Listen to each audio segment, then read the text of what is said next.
The following program is a collection of stooges talking about happenings in the sports world. It is meant to be comedic informative. The opinions expressed on this show do not necessarily reflect the beliefs of their peers, their boss, or ESPN. There may be some cuss words because that's how humans in the real world talk. If you are young, please seek permission before watching any further.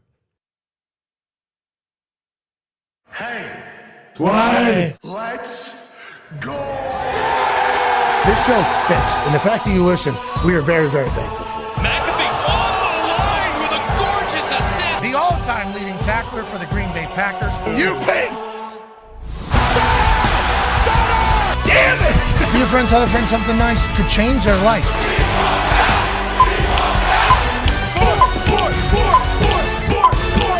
Hello, beautiful people, and welcome to our humble abode, the Thunderdome, on this massive Overreaction Monday, October 14th, 2024. This program starts now. Football is awesome. It provided a fantastic weekend. Saturday showed up in a massive way. We'll certainly have to talk about the college ball games that are exhilarating and new rivalries are blossoming, and everything that's happening in the college football world is certainly delightful, as all eyes are on Austin, Texas this week, and Georgia battles Texas in Austin. Game day is going to be there. F1's going to be there. I think there's a bunch of other shit that's going to be there. I think there's maybe a concert of some sort happening the night before. So Austin, Texas, certainly some bachelorette parties. There's going to be some live music. There's some comedy, I assume, taking place. Austin is about to be the pinnacle this weekend of college ball. Cannot wait to get down there. But Sunday, yesterday, the NFL slate, boy, there's a lot to talk about. There are some blowouts, obviously, happening, more so than most weekend. There's more points, though, than the NFL had seen all season long. There's some teams that we're wondering, are they dead? Uh-oh. And then there's some teams that are going, wait a minute. This team might win it all. There's drama, there's games, and there's a big one tonight as the Buffalo Bills take on the New York Jets, led by Coach Brick for the first time this season. How will Aaron, Coach Dahn, the new offensive coordinator, Coach Brick in the defense, be able to handle all the adversity and drama as they host the Buffalo Bills, who are favored by 2 on Monday Night Football? Cannot wait for this evening. We'll obviously talk about this, and we'll chit-chat about everything, but there is something happening in Philadelphia that we need to address. The Talks Table is here at Boston Connor, and sitting in for Ty Schmidt out on assignment, Bruce Brown is here. One half of the Hammer, Dahn. Cowboys AP Tone is here, and a man who played in the NFL for 9 years. One of the biggest brains in the history of football. Ladies and gentlemen, Darius J. Baby D-Butch, this situation brewing in Philadelphia is very entertaining from outside looking in, but it feels like there's some real hate over there. Doesn't it feel like that? It does, from the crowds, from the fans, from, outside the building, inside the building, on the field, off the field. One of my teams that I'm a fan of, but a little concerned. Yeah, certainly with the way last season ended and how this season started, there's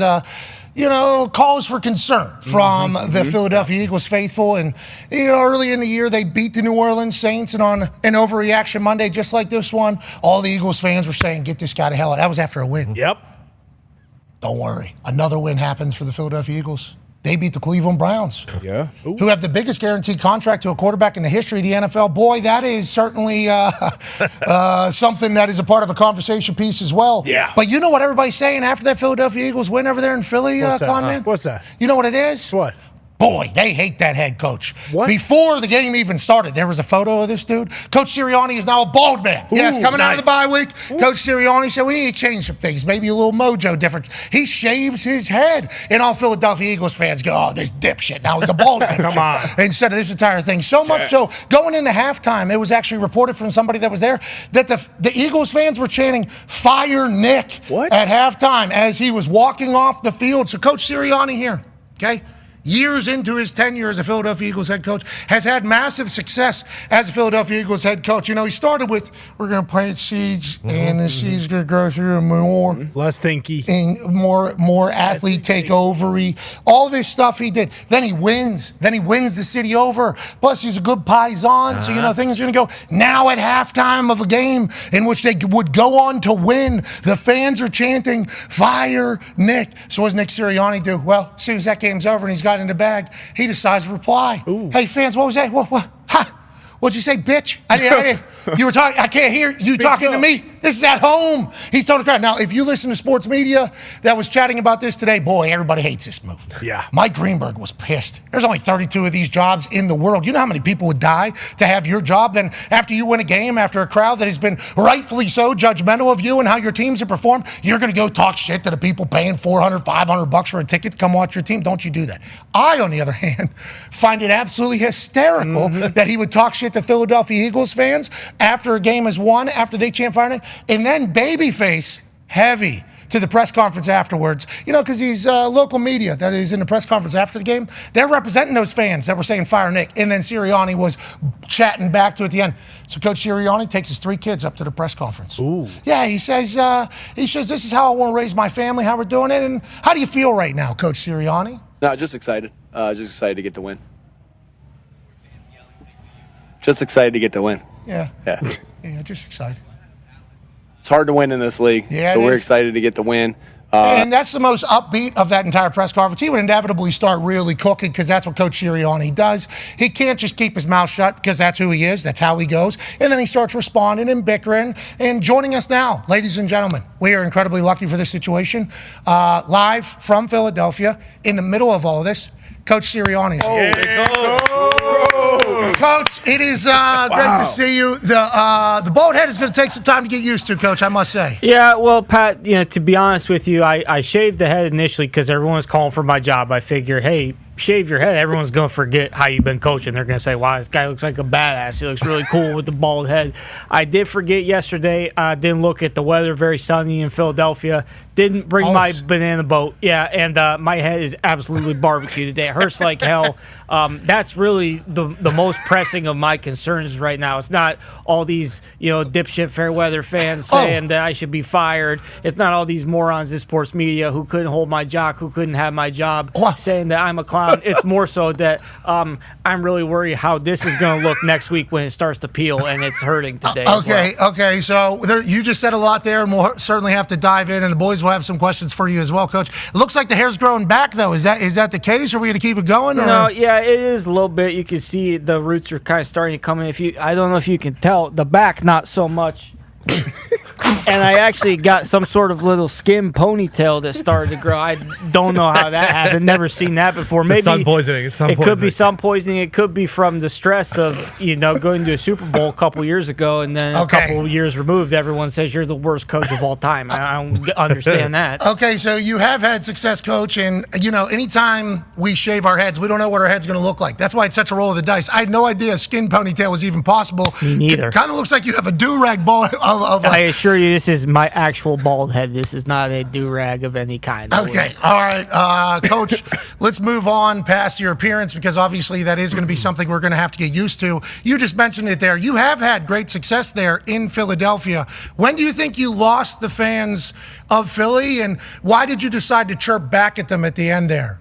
Well, I think it might have been when we went right into the pooper down the stretch last year. We started very, very good, obviously, and then we played like shit for about the last 3 months this season, got embarrassed several times. But what's funny, Pat, is the thing I don't really understand is when we're winning games, and I'm talking shit to the fans in Kansas City and saying, suck my sack and stuff like that. Everybody loves it. Right? Everybody loves it. And then we win yesterday, and I see a couple fat drunk slobs who I love. They're Johns, if you will. And they're coming after my livelihood and my job, and I can't say, hey, tongue my bunghole. I can't yell that. Listen, everyone else has fun when you win a football game. I kind of said it there yesterday. Hard to win football games, okay? Hard to win football games in this league. So when we win football games, am I not entitled to have a little fun too? I mean, I work just as hard as everybody else, probably harder than a lot of people are working in order to win these football games. So I don't really know when the tide turned. But what I do know is, look at our division. You got 2 teams who, listen, they'd be killing to be a Philadelphia Eagle right now, or in our position. We got a long season left. We're uber talented team, very immensely talented, and that's the way it goes in Philly.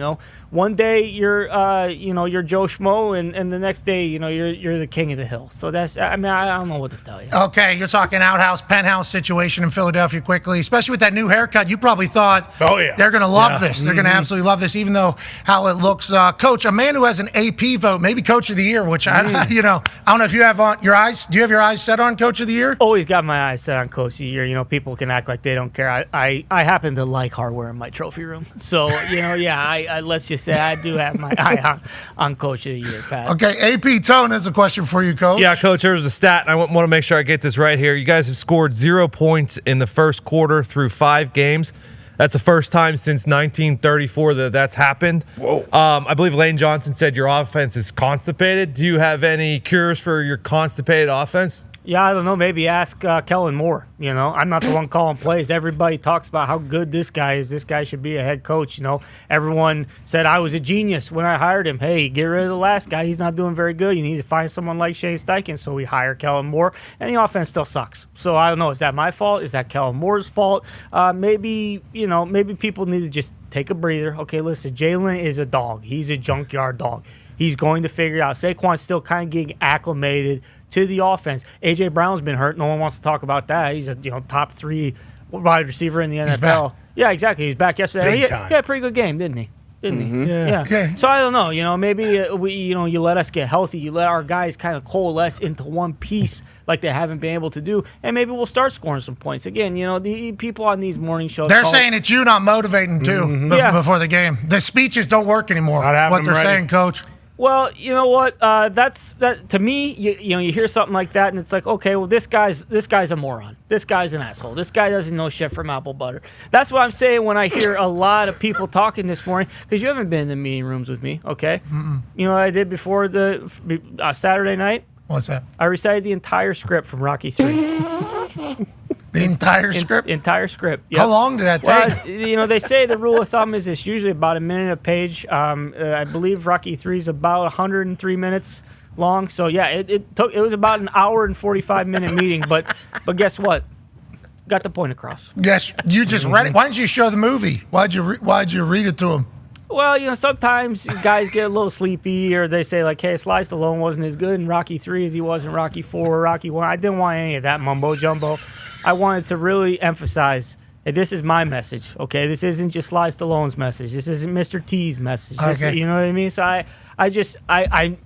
don't know, would you do that if you didn't have the pulse of the locker room, if you didn't know how to properly motivate your team? I don't think you would. But I did. It was 127 pages. Is that right? Am I hearing? Yep, give or take a couple. There are a couple deleted scenes in there, but I like the guys to kind of know what's on the page and not necessarily on the screen as well. Very similar to a football game. Process. Exactly. So you know what? It's nice that someone's doing a little journalism and someone understands what's going on. Not just one of these talking heads who wants to call me a clown because I was yelling at fans and telling them to, go fuck themselves. Okay, big deal. That wasn't what you said earlier. You said some other things about potential waffling from my understanding. Coach, we understand you're very busy, whether it's reading the entire Rocky 3 127-page script or, getting ready for your next opponent. But there's somebody in that building that I think is a vital piece, but where's he been? Connor has a question for you. Yeah, Coach, always a pleasure. One of the guys that's always on your sideline, Big Dom, and actually he's usually attached to the hip with you. Was he not involved in the kind of process after the game of, telling fans to go to hell? And did you run anything by him before maybe going over, like, hey, should I say this? Should I say that? Or was this just off the cuff, you letting out some feelings? That was just off the cuff. Listen, Big Dom is war ready. He knows, if I'm going to go kind of get into a kerfuffle or a scuffle with people, if we went and hit the bars in Philly after the game, Big Dom will be right there with me, smashing beer glasses over guys' heads and stuff like that. So he understands it. I don't want to say we're on the outs right now, but we kind of got into a heated argument. He basically intimated that he believes Geno's or Pat's is actually the superior cheesesteak to Dallas Andros. I took a little bit, I took some issue with that. So, things have been a little rocky. But no, listen, if I'm going to get into a fist fight with one of these fans, which is certainly possible, they throw shit at me after the games, even when we win, guess who's going to be the first guy to throw? I'm going to throw a right hand. What? Guess who's going to be the first guy to throw a left hand and break some John's jaw? It's going to be Big Dom. It's as simple as that. He loves me. I love him. I go everywhere with him, and he is always in my shadow. So, next time you want to, bump off at the gums or, maybe try to throw some horse poop at me or something like that, maybe just remember that. Maybe who's waiting in the wings for you. Yeah, and I don't know if Big Dom's in anybody's shadow ever. It's a Big Dom show whenever he's around, which some people might think you might have a little. Didn't love the, hey Dom, I get it. Camera's over there. It looks nice. Okay, I don't need to. Every TV copy I get back, I got Big Dom's head popping around like a goddamn Where's Waldo page. You talking about this one from? I think the other That's night? exactly what I'm talking about. in front of That's you. exactly what I'm talking about. It's like, hey Dom, listen, you're going to get your shine. I'm going to put you over. Okay, I'm going to give you your shine. You don't need to be, prairie dogging in every goddamn TV shot and picture I'm in. But I get it's Big Dom. That's why I love him. That's why everybody that's loves why we love him. Well said. I think that is why. Last question, and we appreciate you once again. How do you feel this relationship with you and the Philly faithful kind of get back on good terms, or will it ever? I mean, you got to win. This is the city of champions. Okay. You did. You just did. That's why it's so. Yeah, but I mean, the let's be honest, the Browns absolutely fucking stink. So I mean, you beat the Browns, big deal. Okay, Deshaun Watson, everyone wants to listen. They got a whole other deal with that. I won't get into that. I'm not going to speak on that. He's not my quarterback. We need to win the division. It's really as simple as that. What you can't do is you can't go get beat by the Cowboys when they look like hammered dog shit every week. You can't get beat by them. Can't get beat by the Giants, who absolutely stink as well. I mean, you got to win the division. You got to at least have a ticket into the dance, because I believe if we have our dancing shoes and we get into the dance, we're going to be able to two-step on some folks like we weren't able to last year. Yeah, as simple as but that. they said you guys are doing too much of the two-step. That's why it's constipated. Maybe we do some more steps. Do you have any more steps in there? Waltz? The salsa? Are you familiar with the jitterbug? Yes, very much so. I know how the jitterbug as well. Yeah. Jitterbug. Ladies and gentlemen, Coach Sirianni, thank you. Wow, Man. jitterbug. Coach is on one. Yeah, he's fired up. Didn't see His hair is growing back, though? Yeah, Quickly. that's good. Oh, yeah. I'm concerned Concerned about that, yeah. that. The skin. Some people have that excess skin thing, Yeah. Yeah, You get that removed. bunching up back there. It did start bunching. You could get a surgery on that. Okay. Coach Sirianni doesn't have time for a surgery, though. Yeah, I know. There's no way. That is a big story over there in Philadelphia. Boy, they hate Coach Sirianni, seemingly. And I know it's not everybody. Well, maybe it is, though. A majority. I don't know how Philadelphia Eagles fans are. Like, if you hear their most absurd, which we'll have overreaction tweets later, was thinking about leading the show with an overreaction tweet from Philadelphia there before the Coach Sirianni conversation to kind of set the table on how everybody feels. But they were all too, we should not be leading show with those particular tweets. They were a little bit too aggressive. Yeah. It's like, hey, we'll send those for the internet. Okay, we'll save those for the internet, third hour, whatever the case is.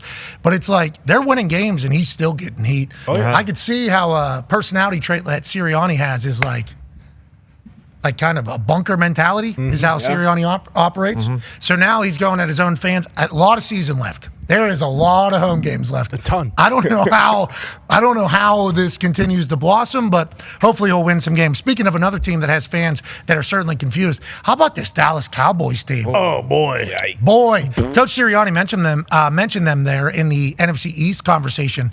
It's wild. The NFC East is such an interesting thing. Going to have a lot of spotlight, going to have a lot of conversation because of how big the markets are. But seemingly every other year they're either really good, or they might get 3 teams in the playoffs, or complete ass. I mean, it is a really interesting.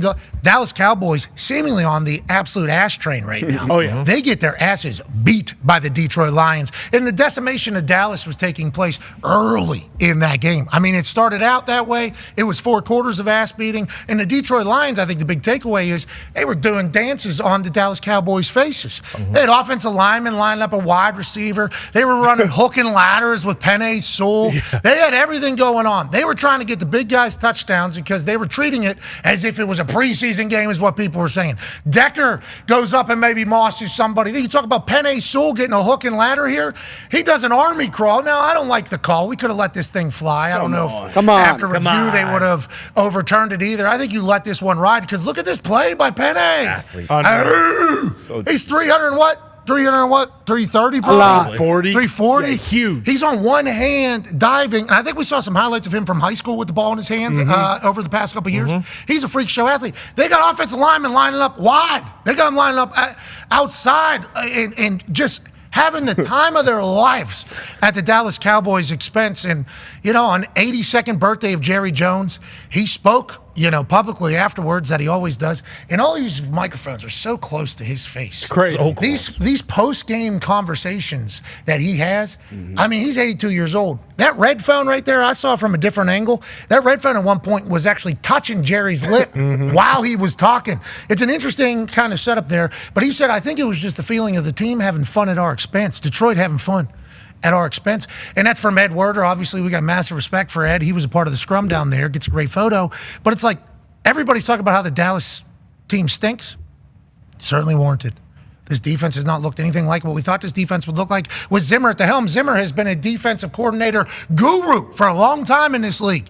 You get him on that defensive team, what happens at the end of the year last year doesn't happen. There's going to be more accountability. There's going to be more signed defense played, and they're going to show up every single week because that's Zimmer football. Everybody has played for Zimmer before, seemingly liked Zimmer, except for the people maybe at the Vikings or on the offensive side of the ball whenever Coach Zimmer was running it. But every defensive player seemingly loves Zimmer. He's going to have him playing hard. He's going to have him playing tough. This Dallas defense stinks and doesn't seem as if his message is really getting through. But on the flip side, Detroit made them look this way. Detroit is incredible at football. This Montgomery dude just signs a massive deal, and what's he do? Oh, he breaks 100 tackles the next day. Everybody they pay in Detroit, everybody they built this team around are pillars, and they are dogs. They match MCDC. They match Cam. They love being Detroit Lions, and I think that was what was evident yesterday. There's one culture that is phenomenal. And there's another culture that has no idea what's going on right now. And I'm thinking the Detroit Lions offense exposed the Dallas Cowboys defense culture more so than anything else. D-Butt, how did you see this game go? And what are your thoughts on both programs? The Dallas Cowboys, which seem to be crop, and then the Detroit Lions, which seem to be great. How do you feel? I mean, we see it the same way. And obviously Detroit, they're unbelievable. Offensively, defensively, the guys are playing great. Obviously, they lose Hutch. That'll be a big loss. But we kind of saw this coming into this season. Like, you knew who Detroit was, the guys they paid. And on the Dallas side of it, you saw they kind of stood pat and just kind of thought, okay, we'll keep our guys. We'll wait to pay CD. We'll pay Dak. We won't really improve our roster, and we'll just come in and be good. They've been embarrassed now the last 4 times at home. And this was embarrassing to the standpoint of, like, didn't look competitive and kind of looked like they almost laid down and almost quit. And you never want that tag on you as a team, as a defense, for them to be throwing the ball to offensive linemen and pitching it back. Like, that is so supremely disrespectful from a team standpoint. So to be that, I know, Jerry Jones is pissed off. He said he's not thinking about making a change at the head coach. But when you're on kind of a lame duck contract with Big Mike and you come out and have another performance like this at home, I mean, you got to expect some type of movement coming somewhere. But this was absolutely embarrassing on both sides of the ball. And then on the flip side, Detroit just looks unbelievable, offensively, defensively, on every phase of the game. Yeah, and let's go back to the Dallas in their 3 home games. They've lost all their games at home, I guess. And Cowboys in their 3 home games, they've been outscored by 66 points and outrushed by 476 yards. Jeez. They have a -7 in the turnover battle and a -24 in explosive plays. That's at home.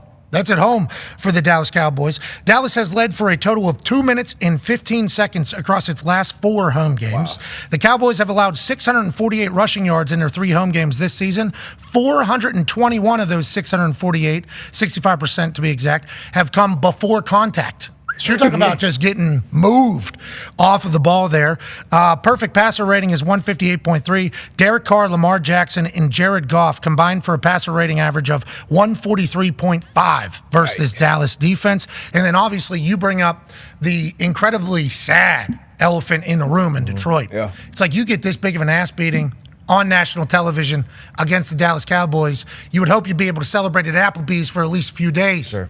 Call in some Pizza Hut, hop in your 2,500 heavy-duty Ram truck, go out to the fields and have a blast because the Detroit Lions are so damn dominant over a team that was supposed to be great. But instead here, the loss of Hutch, I mean, this is a killer heartbreaker, man. And I think even the people in Dallas felt that. Like in Jerry World, whenever they seen what was happening, as soon as Hutch has the contact with the Detroit Lions guy with his left leg. Yeah. He knows immediately. Taking off the gloves, the reaction, him staying down. Hutch is a dog, not going to stay down ever. He's going to try to get off the field, was a big indicator. But, man, that is heartbreaking in Detroit. How do you feel, Foxy? And we would like to let the entire Detroit Lions fan base know everybody's bummed out. Yeah. And to Hutch, Godspeed, brother. We are going to miss the shit out of watching you play football. How do I feel? Honestly, I don't know how to feel. Because, Pat, you guys just laid out all of those stats. This team has everything. We got the run game. We got the O-line. Goff is playing such good football. St. Brown, J-Mo, defense is buzzing, and this team revolves around Aiden Hutchinson. The offense is good enough. We're going to get a lead. And then what do? You send Hutch to attack the quarterback, and then the defense, the cornerbacks, they're going to get picks. And that's what this team revolved around. And when you don't have Hutch, I mean, if you were to ask me, who would be the worst player to lose on this team? I'd say number 1, Jared Goff. Number 2, Aiden Hutchinson, because he's the heart and soul of the team. He's the hometown kid. And for him to go out like that is an absolute killer.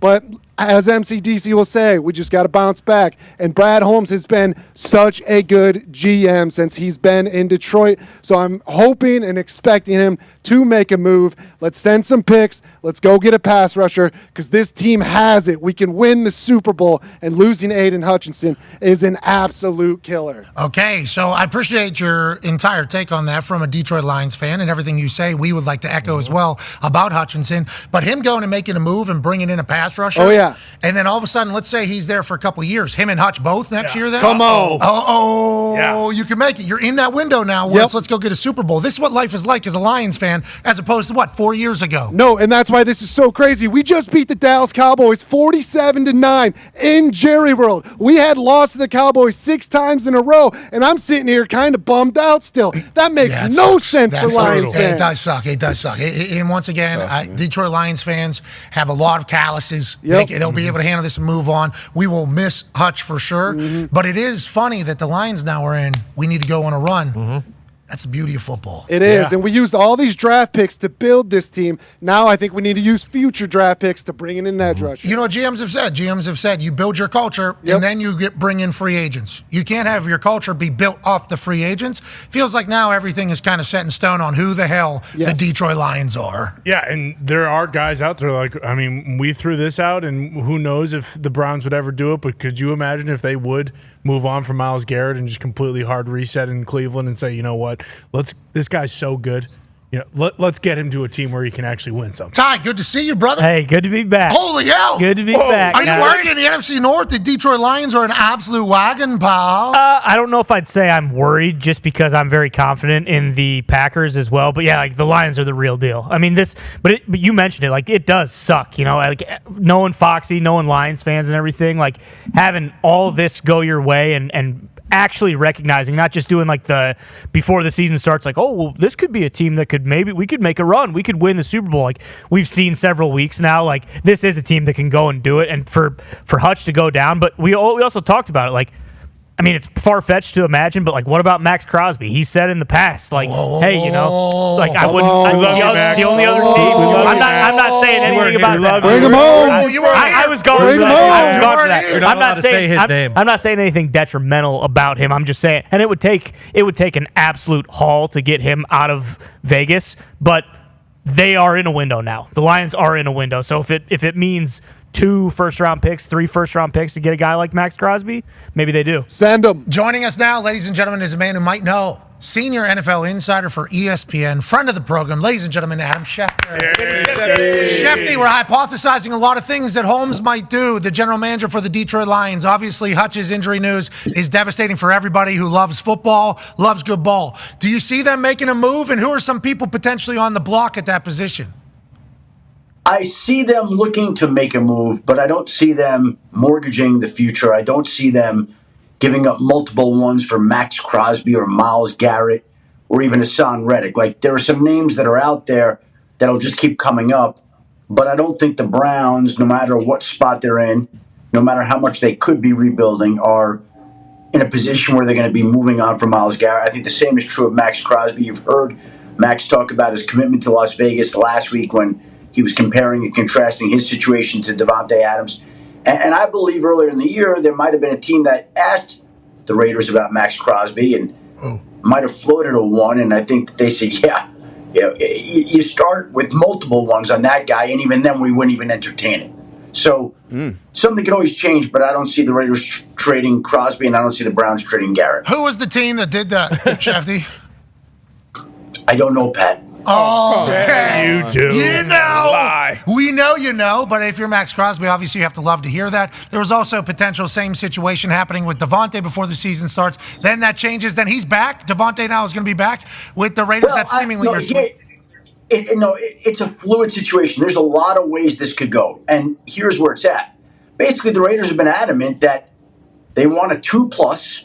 They don't want to pay down any of his salary. And there has not been a team out there that's willing to trade a 2 and take on all his salary. So either the Raiders are going to give in and move their desired asking price or agree to pay down some of the money, or they might be left with Davante Adams, which, by the way, like, there are people there that are perfectly fine with. And Davante Adams, I know, it didn't look like it yesterday, but he's a big Aiden O'Connell fan.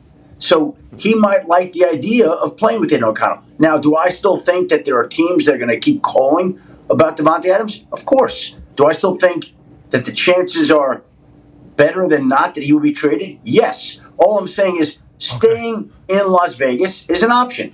Same teams as before you feel like more likely to get traded to? Jets, Saints, people he's familiar with, or any team? Yeah, right now, I think the Ravens, Steelers, Bills have all kind of checked in and monitored the situation. The Steelers were in Las Vegas yesterday. I'm sure there were conversations that went on between the two teams to see what it would take. But again, the Raiders have been very stubborn. And, the problem here is they have in their mind, I think, what has come up in the past. Like a year ago at the trade deadline, the Jets were willing to offer 2 second-round draft picks for Davante Adams, and they didn't do the deal. And then in the offseason this summer, there were teams out there that were willing to give up at least a second-round draft pick, and they didn't do that. And now we're into the season, and now we're closer to him essentially potentially being a free agent because there's no more guaranteed money on his contract. And teams aren't willing to give up what they were before. And the Raiders know what was offered before, and they don't want to move off that.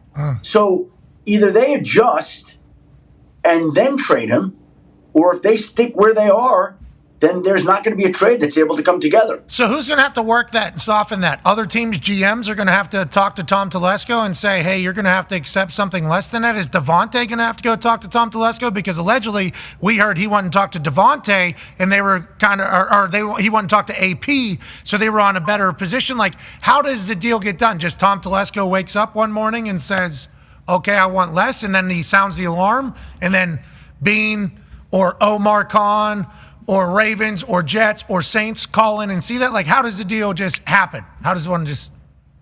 I think it starts with Mark Davis because it's in his mind that he wants that compensation back, and he has been the one so far that has been unwilling to bend off that and be flexible off that. He does not want to pay any of the money left on Davante's deal. He does believe that the Raiders should be getting back a minimum of a second-round draft pick. So you have a situation where the owner is very adamant on certain issues here.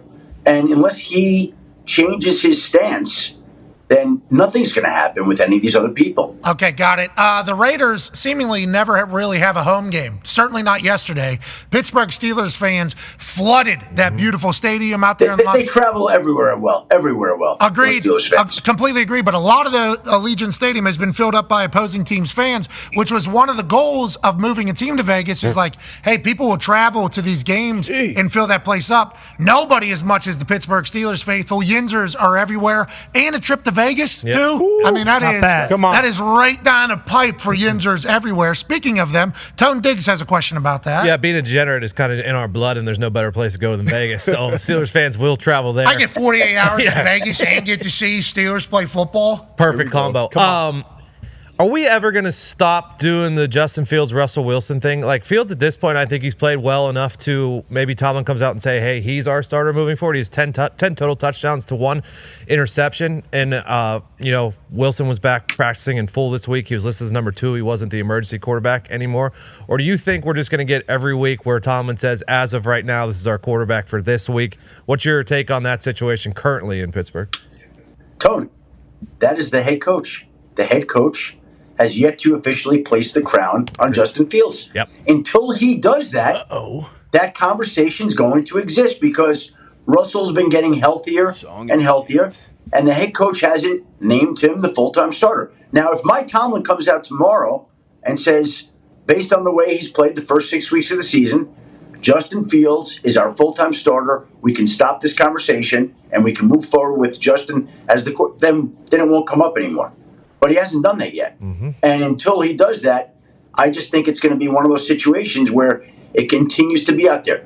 Justin Fields has stepped in. He's played great. He's done exactly what he's supposed to do. He's proven how good he is. He's very well respected in the locker room. But again, we have not heard the head coach sign off on him being a full-time starter. Now, maybe he'll do that this week, but you just continue to think that as long as he doesn't do that, then Russell Wilson is lurking in the background. And at some point in time, unless the head coach takes it off the table, I still think that at some point Russell's going to get an opportunity to start. You saw Russell Wilson at the end of that play right there. Actually had his helmet on the entire game. Was on the sideline. Justin Fields, always ready. Justin Fields went 14 to 24 for 145 yards. I think there was a drop touchdown in there, though. I saw in the highlight. 59 rush yards, 2 touchdowns, and he's continuing to win games. And it's like Arthur Smith is now starting to exploit defenses with what Justin Fields could do with his legs as well. I mean, if the team starts getting used to it, getting comfortable, and you continue to win, Tomlin's not going to make any changes. But I think Tomlin also doesn't want to, make any declarations and then in 2 weeks having to go back on his word potentially. Plus, there's a ton. If you watch the game, as I do every week, there is a ton of hidden yards because there was another O-line injury. Again, yesterday, Zach Frazier, the center. That's like 5 O-line injuries so far this season. So Fields makes a lot out of nothing a lot of the time. Yeah, and go ahead. I felt all along that as long as they're winning, and he's produced, they're not going to change. And that's what he's been doing. So, again, as long as that's going on, he's going to keep playing. Okay. But the moment, if they start losing, they had lost 2 in a row. Yeah. And if they had lost yesterday, then that would have led to more questions this week. I think last week, after the Dallas Cowboys lost at 1 a.m. On primetime, could have made change. Now you get a massive win in Las Vegas that felt like it was a Yinzer experience, too. It was. Everybody out in Vegas, we're kind of in this thing together. They'll continue to roll. You said as long as he's winning, he stays. Let's talk about what's happening here in Indianapolis. Joe Flacco goes down to Tennessee, gets a win for the Indianapolis Colts in the AFC South. There's a stat here from Hembo that since Joe Flacco took over for the Cleveland Browns last year, no quarterback has been better than Joe Flacco.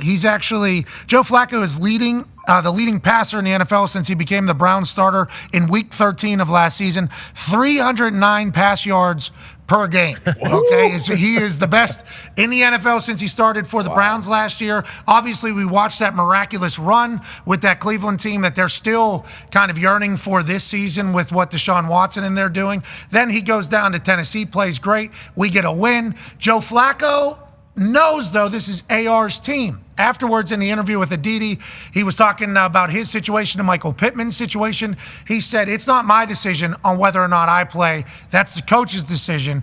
How do you feel about everything happening here in Indianapolis? And is this another week for AR to continue to get better here? And how do you kind of see it kind of sorting itself out? Well, before I answer, I'll turn it back to you. You guys are all in Indianapolis. Yeah, buddy. What's the mood there? What does the city want now, this week? I don't know. To be clear, I don't know. I was at my house this morning, came into the Thunderdome. I'll tell you what everybody in the Thunderdome thinks. If you're winning, let's continue to do that. But there's a lot of Colts fans, I think, that say, hey, we got to get AR in there to get reps. If we want this to be anything 3 years from now, 4 years from now, we got to make sure we get AR reps because he hasn't played a lot of football. And I can certainly see where they are coming from. With that being said, a lot of money's been paid out to this roster with a lot of vets. And if we can go win now, I think there's some Colts fans that are like, can Joe Flacco win us more games than AR? Is AR 100% healthy? Do we wait? It's like there's so many question marks, I think, with this situation. Saw 2 Joey Flacco Colts jerseys downtown yesterday. 2 Joey Flacco? Not 1, 2. Those are tough to find. Okay. Very tough to That's find. a custom jersey. Yeah, they're flying off the shelves. Exactly. People are ordering those. You win. AFC South games are pumped about it. That's how I'll say Indianapolis fans are. If we win, pumped. Well, what I would say is that when the news came down yesterday at 11:30, when teams are declaring their actives and inactives, and Anthony Richardson is listed as the number 3 quarterback and is inactive, and we discussed it on ESPN Sunday Countdown, like everybody on that desk felt like, oh, this is exactly what the Colts needed for today. This is not what the Titans wanted. And it's just interesting to me. It's a little bit like Justin Fields in Pittsburgh, where the guy's winning and he's playing well. You're taking a guy off the field that's winning and playing well at that time. Is that what you want to do? Again, Anthony Richardson is the future. He's going to be their quarterback. But they play the Miami Dolphins this week at home. Uh-huh. What's wrong with saying, hey, we want to make sure you're 100%, which they do, and Joe's winning. And if Joe doesn't come through, then they're going right back to Anthony anyway. Doesn't matter. Like, don't have to force it. Don't have to rush him back. Joe Flacco's performing at a high level. The team is winning. He is producing. You heard the numbers from Hembo. Now, again, it's Anthony Richardson's job. Let's not confuse this. But Joe Flacco's played pretty well when he's called on. And he brings a certain element of experience and production that may make the Colts offense a bit more dangerous. So it's funny, you guys said that on the NFL Sunday Countdown desk, because when we're playing against the Pittsburgh Steelers and Joe Flacco goes on the field, Ben Roethlisberger's first words were, I don't like that. Like, it feels like everybody kind of understands where Joe... So if everybody doesn't like that, why are they going away from that? Well, it's because, once again, like Joe Flacco, where he's at with his career and the player that he is, versus where AR needs to get to, it's like... the balance of tomorrow versus what can we do right now. But once again, I'd like to reiterate, a lot of money has been spent on a lot of guys that have been around Indianapolis for a long time. So a rebuild situation is vastly different here in Indy versus other places. I feel like you just kind of play it out, see how it goes. Let Joey Flacco continue to spin it. And then AR can learn, just like Jordan Love did behind Aaron, just like some other quarterbacks have learned behind. Drake May did there for a few weeks behind Jacoby. Patrick Mahomes did behind Alex Smith. It's like, was AR around as much last year because of his surgery and rehab and everything? Maybe not. This year, getting an opportunity to see Joe Flacco go about doing his shit and then gets better, hopefully. Like, you can kind of have both, I think. Well, let me say this. The conversation's a lot. And it's there all the time because Joe Flacco is a quality quarterback. Yeah. And I think Cleveland didn't want that conversation anymore, which is why it let him walk. It didn't want that conversation. So now the conversation that is in Cleveland, that would have been in Cleveland, it shifted to Indianapolis. Who was that? Who was that? That was someone calling. Yeah, but who, though? Lions? Not the Lions. Raiders? Oh, somebody else saying, what are the Lions going to give up for a defensive end? Ooh, Pat. Ooh. Wow. Okay. Gotcha. Okay, all right. Put it on the ticker there. Nonetheless, You guys are sharp. You guys, this program wasn't put together yesterday. This program. Now that's what we try to do. That's what we certainly try to do over here. Okay, so the Colts just have a situation that the Browns didn't want happening, but AR wasn't paid $230 million guaranteed, and AR is still very, very young. Fascinating to see how they do. I like that we are winning games. Ty Schmidt has a question for you, Shefty, who's back today. Well, congratulations to Ty first and foremost. Thank you, Shefty. I appreciate it. Thank you very much. Shefty, I know that Jerry has basically said, hey, I'm not going to entertain a coaching change. We have who we want. But if you look at the Cowboys' schedule, it doesn't exactly get much easier from here on out. What do you think the chances are if they go out and get embarrassed a couple more times? And I don't think it's necessarily all Big Mike's fault. I don't think a coaching change is all of a sudden going to make this a playoff Might be that team. hat, the way it looks. Could be the hat and the way it looks. But what do you think the odds are that if the Cowboys kind of lay a couple more eggs, that we do get a coaching change here within the next few weeks? Well, first of all, that's not Jerry's history. And that's number one. Number two, who do you want to appoint from that staff that's going to be a better coach than Mike McCarthy? Who on that staff is taking over? His contract's up after this year. So there's no reason for the best coach on their staff not to continue on, let the season play out, and then make a decision, especially considering Jerry's history. Like, he just hasn't made in-season coaching moves. He's been as patient, if not more patient, than just about any owner in the NFL. So that has not been his history. There's not a better coach on the staff than Mike McCarthy. It's the quick solution. Oh, the team stunk at home because they lost 47-9. Whereas a week earlier, they won in Pittsburgh. Like, they won a tough game that nobody was picking them to win. So yesterday they ran into a buzzsaw. The Lions were determined to go unleash all the fury and anger that they've built up over 6 straight losses to the Dallas Cowboys. They went in there. Lions are a really good team, and they pummeled Dallas. And Dallas is a little shorthanded right now, but I don't know that changing coaches now changes things. And certainly Jerry Jones feels that way. You know, he could pull Jim Irsay and just bring back like a legendary player to coach. Remember, cool. like Jeff Saturday got hired off TV. Playmaker, bring in Michael Irvin. Yeah, Michael Irvin. Romo out of the booth. Jason Witten. Maybe Dez. Bring back Dez. Hey, Dez, put him on the sideline. Just, anything to say, we need the culture back around here. Marcus Ware. What happened to that defense? They don't like Zim? What's going on? It's just not making plays. I don't know if it's a scheme. I don't know if it's a talent. They're missing a lot of guys. Like, again, let's remember they lose Sam Williams in the preseason. Then they lose DeMarcus Lawrence. Then they lose Marshawn Neal and no Micah Parsons. Like, you take Bland. four of the top. You take four of the top rushers off any team. Yeah. Good luck with that. Like, it's going to be interesting to see how Detroit replaces Aiden Hutchinson. But Dallas has struggled to come up with the answers. Even when they had some of these guys early on, they were getting run on in a big way. Like, teams were gashing them with the run. So they got some issues to work through. We'll see how they are able to correct it or not. Talking about working through issues, Connor has a question for you. Yeah, Shefty, scary situation in Denver for fellow Michigan man Jim Harbaugh. What happened there, and is everything okay? He just kind of is that routine because he did end up returning to the sideline? Well, you knew as soon as it happened. I turned to somebody. I'm like, either he's got altitude sickness, which is a real deal, having lived out there and having visited and gotten it myself within the last couple of years, even though I lived there, or he's got a heart issue. Like, it was one of the two. I knew right away. And fortunately, he went into the locker room. He went to the medical tent. He was in the locker room. He gets an IV, gets fluids, came back in the sideline. He had an episode like this back with the 49ers in 2012. Not the first time that he's had something like this, an atrial flutter. And so he's going to go and get more testing. And hopefully it's nothing of anything. And he can continue treating it, managing it, and going on. I texted him. I said, Bo Schembechler would have been proud. He would have said something like this, a lesser man wouldn't have been able to coach. And Jim came back and coached because that's what he does, and he wouldn't let something like that keep him down. But it's obviously something that he acknowledged that he will have checked out further. It's something that he's dealt with in the past. And fortunately, he was able to come back, and he looked like he was okay. Coach Harbaugh, we're pumped that you're undefeated against arrhythmias, dude. Legit. That's scary stuff, man, especially with all the hard stuff that's been happening, in the world that we're in right now. They said something about everybody becomes an expert, obviously, or you learn about all the experts on things whenever they happen out of nowhere on X.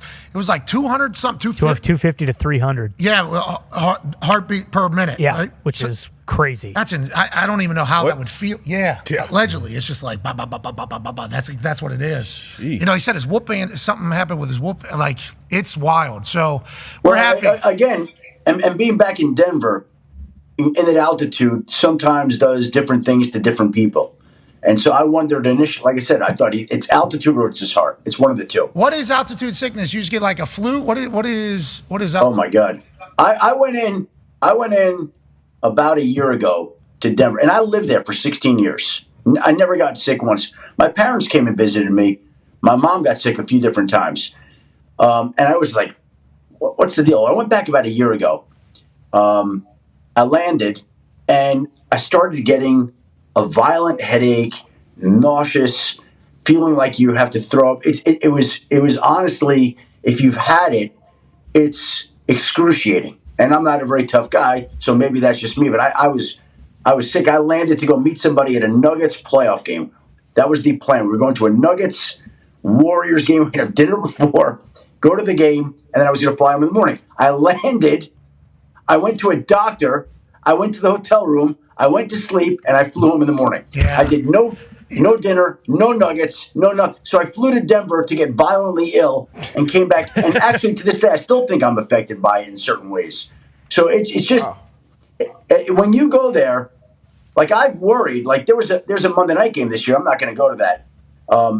When you go there, maybe for older like me, if you get altitude sickness, you don't want that. You want to take altitude medication before you go. Man, it sounds like Denver beat your ass on that trip. Yeah, but I'm happy you're Lord. okay. Happy you're okay. They did. Happy you're okay in this entire It thing. must be something about Michigan men in altitude. I don't know. Well, I'm happy both you guys are okay, and everybody else. I did not know altitude sickness was like that. I'd heard of it before. I didn't. Yeah. Okay. Whoa. Yeah. Okay. needs to be said. I will respect it. I will respect it. Speaking of respect, Jacksonville and their coach seemingly at a different place. Yeah, Shefty, much different than what you said about Dallas, and Jerry doesn't really do that. Obviously, the Jags fired their last head coach before Doug Peterson at the end of the season. Is that something to keep an eye on? Are we looking at a change possibly in Jacksonville? Because obviously things are not going well over there. I would give you two schools of thought there. The first is that Shad Khan has been steadfast in his support of Doug Peterson, the Jaguars coach.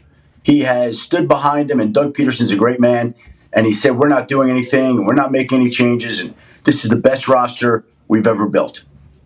And we'll take him at his word initially. I also will point out to you, at the same time, that over the last 9 years, there have been 3 head coaches who have been fired after games in London. We saw the Dolphins fire Joe Philbin right after they lost in London. We saw the Raiders fire Dennis Allen after they lost in London. We saw the New York Jets last week fire Robert Saleh after they lost in London. Mr. Ambassador. The Jaguars lost to one rookie quarterback yesterday. They play another rookie quarterback Sunday in London, Drake May. If they lose that game to New England and to Drake May, they then would be 1-6 with that long transcontinental flight back to Jacksonville. Now, Shad Khan has not given anybody any ideas that he's thinking of anything. All I'm saying is there's been a history of teams that have made moves after losses in London. This is a team right now that is tremendously disappointing. This is a team that could be trading players before the trade deadline if they lose more games, because why would you not want to accumulate draft capital? This is a team that outlaid a lot of cash in the offseason. Something isn't working, whatever it is. If they go to 1-6, everybody's waiting to see how Shad Khan handles that. He has been steadfast in his support and insisted he's doing nothing. We've heard other owners say the same thing after trips to London. Yeah, the Doug Peterson stuff, he looks miserable. Sounds miserable. Looks like a guy lost his joy, just like we were talking about with Coach Saleh. You know, because Doug Peterson is a guy, wears a visor, has the hair, dog, talks shit, like kind of enjoying himself on the offense side of the ball. Offense is doing success. He looks absolutely miserable over there. The things they're saying about Trevor Lawrence, though. Oh, man. Man, it's getting loud about Trevor Lawrence, brother. Especially because he just got paid. Let alone being number 1 overall pick and how it all went. Then he gets paid and how it's all going. It's getting real loud about Trevor. Trevor, I hope you figure it out. They got to help him out. Not this week. It's not all on him, yeah. Agree. There's a couple throws, though, that they are going to show forever from London about that loss, where he underthrows old buddy and then he misses some people. And it's like, that's the pressure that comes with getting paid the amount of money he got paid and then also being number 1 overall pick. I hope they figure it out down there for everybody, but it does not. I don't know how they beat the Colts. Like, you need somebody.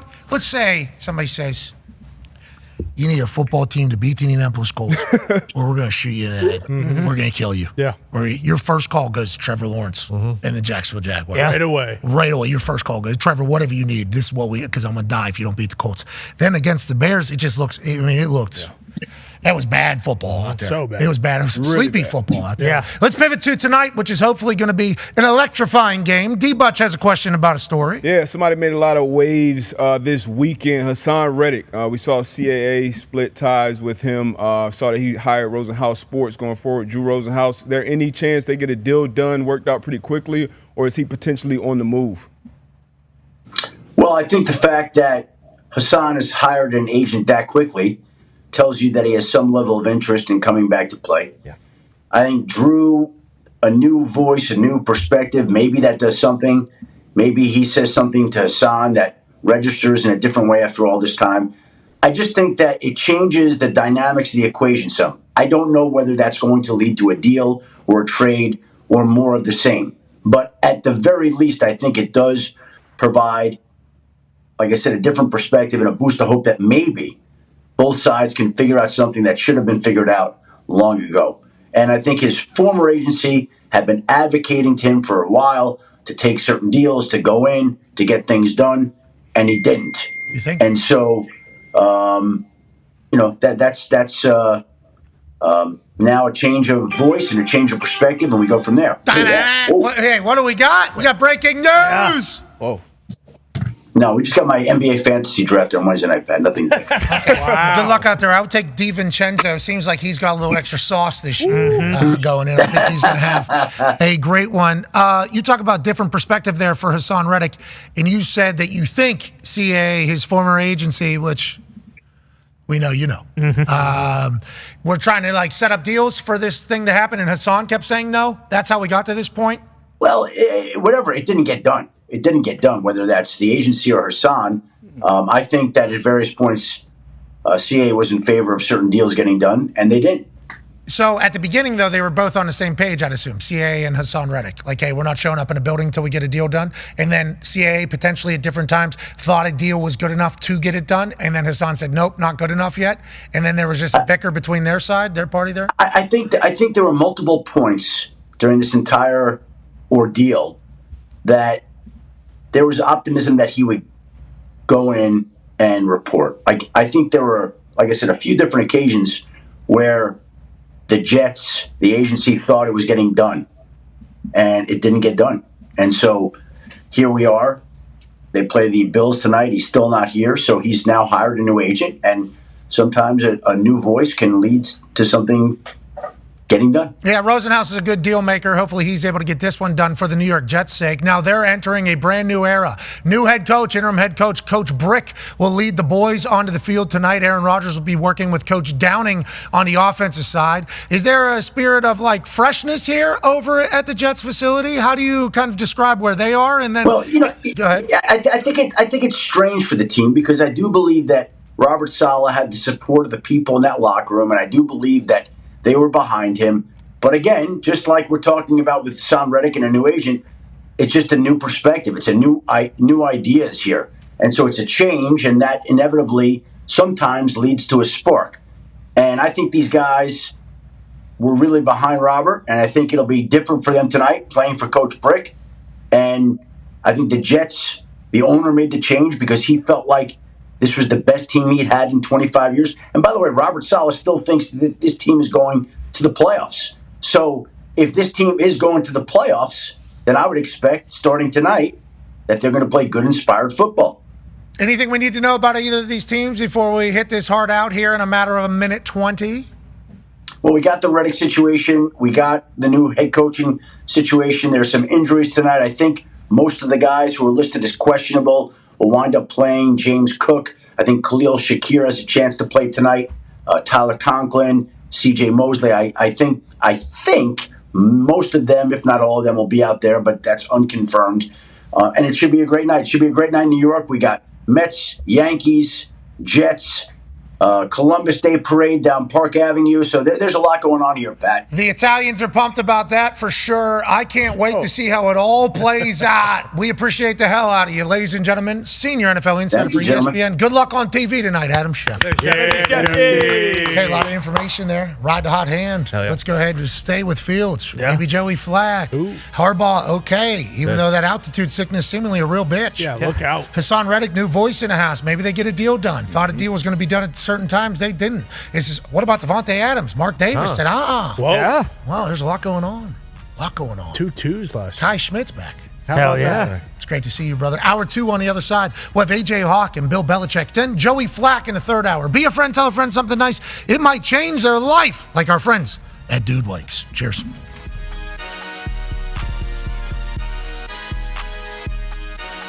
I'll tell you what, after last week, I have no idea what to expect. I will say, since Kirk Herbstreit is rolling around in a Bentley right now to a plane, Nick Saban will be the holder today for the field goal kicking contest.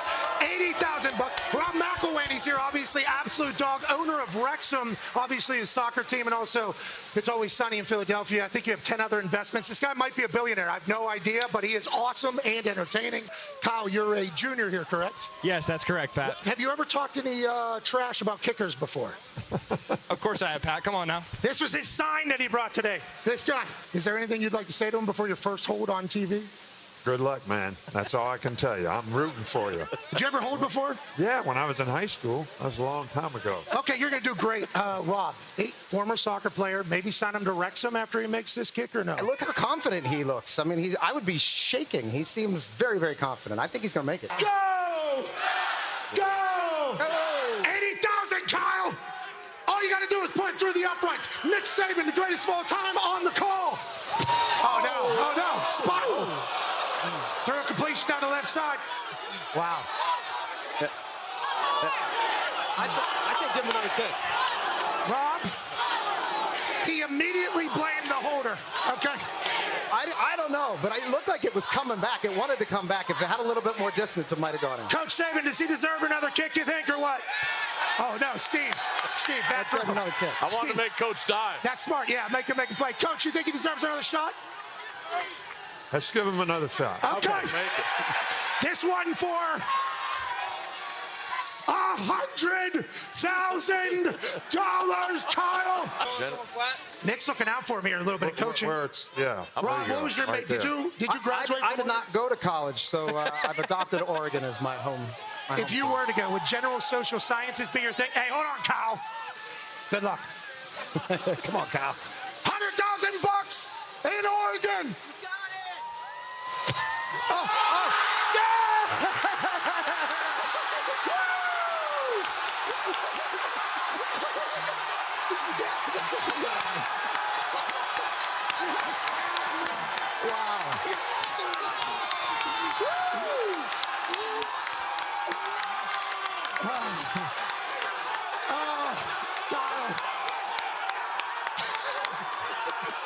What about hey, all right, Kyle, I feel like you hustled me a little bit. Yeah. Your second kick was so much better than your first. Shout out to Nick for the hold. How important is the holder? Hold is the most important. Great, man. Congratulations. That's great. This thing is getting to... The following program is a collection of stooges talking about happenings in the sports world. It is meant to be comedic informative. The opinions expressed on this show do not necessarily reflect the beliefs of their peers, their boss, or ESPN.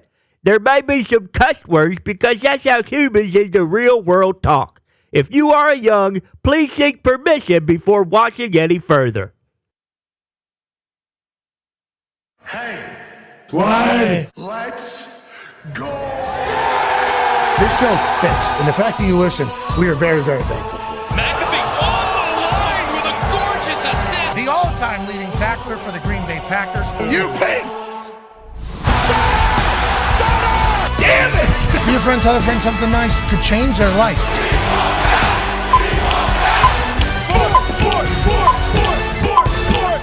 Hello, beautiful people, and welcome back to our humble abode, the Thunderdome, on this massive Overreaction Monday, October 14th, 2024. Hour 2 of the program starts now. Football! Hey, it's awesome. We're lucky to talk about it every single day. The Toxic Table is here at Boston Connor. Sweet Undertaker hat. Oh, thank you very much. Yeah, I mean, kind of because the Patriots are back, just like the Undertaker, and then also, Army football, baby. Hey, man, they're undefeated. Can't wait to chit-chat about the Patriots and Drake May in the future, even though you guys lose by 20. Still pumped on the morning. Ty Schmidt is back. Atta baby, Ty. Yeah, Ty. Thank you. Great Good to be back. Great to see you. You missed a conversation with Coach Sirianni earlier. I don't know if you know, the show starts at noon. I know that could have changed a little bit. Yeah, sure. Was he in good spirits? I know he's kind of been taking a lot of flack that I don't know if it's necessarily deserved or not. Well, he has that new head. I love it. Did you know he had a skin pony? Yeah, it Yeah. must be from the stress. I don't get it. I've never seen that before. Needs a lotion a little bit. Anytime you get that loose skin, you need to tighten that thing up. Great to see you, Ty. How's the family? Doing good. Yeah. I mean, 2 kids is it's a bit of a change, but everyone's doing good. It's been a lot of fun. How's that so far. sleep? How's the sleep? I mean, it is what it is. I don't have to do half the stuff that my wife does. So it's like, you really can't bitch about it too much. But yeah, you catch some Z's when you can and just drink a lot of coffee. That's kind of what I've been doing. For the bros that are watching that don't have any kids yet, though, I think we should be the ones that tell them, because nobody really talks about it. Sure. You're signing up for Life Buds. Buds is what the Navy SEALs have to go through whenever they drop them out in the ocean. And then there's always that bell that is looming there that you can go ring that thing, tap out, and say it's not for me. Life Buds is like the first 2-3 weeks with a baby. Obviously, what mom's doing is absurd. Right. But you got limited sleep, high anxiety, on the lookout, and another child out there. Congrats to you guys for surviving through these first 2 weeks. Yeah, thank you. And I think you do, once you have a first kid, a lot of the anxiety I had the first time around that kind of goes away. That's good news. Because I have done it before. So it's like, whereas with my first daughter, it's like every little noise, I'm popping up, getting out of bed, going to look at the bassinet, like, is she okay? Is she breathing? All that kind of stuff. Now you kind of just understand, like, hey, that's just, like, don't kill yourself worrying. Like, it'll be okay. If something is really wrong, you will know if it's really wrong. But yeah, I mean, once you kind of get into the swing of things, it's the best thing ever. 100% worth it. Yeah, without a doubt. 1,000,000%. Without a doubt. I just saw a video of Mackenzie, my daughter, watching College Game Day this weekend, and my wife actually caught it. As soon as she sees me on TV, she starts like crawling and moving towards the television. It's like so cool, so rewarding, so worth it. But it's a lot of work early. You and your wife have been kicking ass. Congrats. Thank you. One half of the Hammer, Dahn. Cowboys, AP. Tone is here. Tone, how did we do gambling this weekend as a public? Did we do okay? Dominated. Yes! Dominated. Wow. Second straight week. I like that. Would you like to know why? Yes, absolutely. So last week the favorites were 9-4. This week they were 9-3-1. The favorites, especially on the road, they were 8-0, I believe, against the spread. So whenever the favorites win, the publics win. Public wins because the public always take the favorites because they're supposed to win. And you want to know why else? Huh? Overs hit. Yes, they did as well. Public love the overs. Yep. Uh-huh. Would love to see points. Hell yeah, I'm betting the over. Why not? Negative bastards bet on the under. Oh, we want to see bad football? I don't think so. I want to bet on the over, and I want to bet on the favorite. I want to have a good time. Both those things are hitting at a rapid rate this weekend. Good for the public. We're getting back. Here we go. 2 weeks in a row. Hey, Sportsbook, suck it. We got your number. Boom. 9-year NFL vet, Darius J. Butler's here looking so cool. Swooshy onesie. Oh, yeah. Wow. Swooshy onesie. Haven't seen it in a while. You look so cool today. Appreciate that, brother. How'd you feel about the weekend of football? Pretty awesome? Great weekend. You guys mentioned it. Offense is figuring it out. Obviously, we love points, even as a defensive guy. I love what I saw once again from the rookie quarterbacks, the young passers in the league. So I enjoyed this weekend's football. You talked about Saturday football. College, I mean, I feel like it's two different sports, but being back in the college football game as well has been incredible. Okay, so college football numbers are up. Okay, all the numbers are up for college football. I think like 22%, something up from last year, and last year was up obviously from the year before that. I think it's like the highest in the last decade or something. A lot of people watching college football potentially for the first time or getting back into it. Great year. So good. The football games, awesome. A lot of people back in game day, too. The storyline. Shout out to you. Yeah, game day is a good time. Yeah. Game day's been a blast. Obviously, we appreciate everybody starting their mornings on Saturday with us. I'm lucky to be a part of that. But you're talking about massive numbers for college football. And obviously, this is Burke Magnus' tweet. Burke Magnus, president of content for ESPN. Dog, we are big fans of Burke. But him putting his tweet out being like, hey, a lot of people watch college ball. Great year for that. Yeah. Realignment has brought us like some magical things. Oh, yeah. USC Penn State on Saturday, awesome. Incredible. Oregon, Ohio State, phenomenal. Let alone like when you have Ole Miss playing at LSU, and it's going to be the year Ole Miss is going to go. And then Kansas State, Colorado, that's a Big 12 matchup that we have is a huge. That's just on Saturday. I mean, college football is crushing Tone Diggs. Yeah, banger after banger after banger. It does. Shout out Seamus. Yeah. Truly. Also, and like, there's so much parity now. Like, so Alabama, South Carolina was incredibly close. Like, that wasn't even one of the big Was that games. 12-10 or something like that? It was like a low score at the beginning. And then it busted out. And then, Tennessee, Florida goes to overtime. And there was a bunch of other games. Like, and Genty is just must watch all the time. Like, and Vandy takes care of business again. Like, it's just banger after banger. Saturday after, like, there hasn't been a letdown Saturday yet. The letdown Saturday that was supposed to be was last chaos. And it was chaos. So yeah, college football, they are two different sports when you're watching them.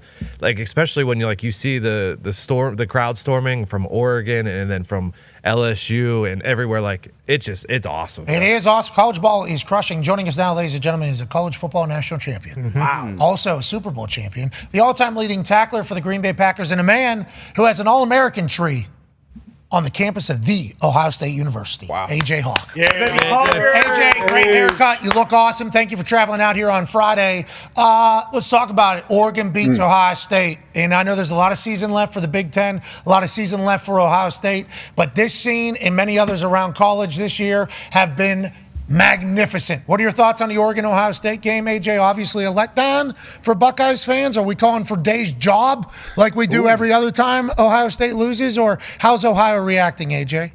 I mean, obviously they're definitely disappointed in the outcome, what happened here. I mean, it was an unbelievable game to watch, no matter who you were cheering for, I guess. But yeah, it's definitely disappointing. Ohio State felt like they they could have won this one for sure. But I sit there and go back and think like, all right, what do we like? What's the goal? You want to win the national championship? Guess what? It's still out in front of you, and now we can possibly have a home playoff game. So I'm trying to look at the positives. But yeah, definitely disappointing loss. That was AJ's reaction in the group text immediately afterwards. Sweet, now we can have a home playoff game, which would be awesome over there in the Horseshoe. And that is the new college football playoff sets up for things like that. How many teams will make it from the Big Ten? How many teams will make it from the SEC? How many losses can teams have and still be eligible for the 12-team playoff? We shall learn as we're all experiencing it for the first time together. But this Ohio State team littered with talent. I mean, everywhere. And Will played a great game. This Oregon team, though, they miss out. They lose a couple great players. Yeah. One before the game even starts on the defensive side in Birch, and then old buddy spits in old Cuz's face in the first half. And it's like, what are we doing here? How is this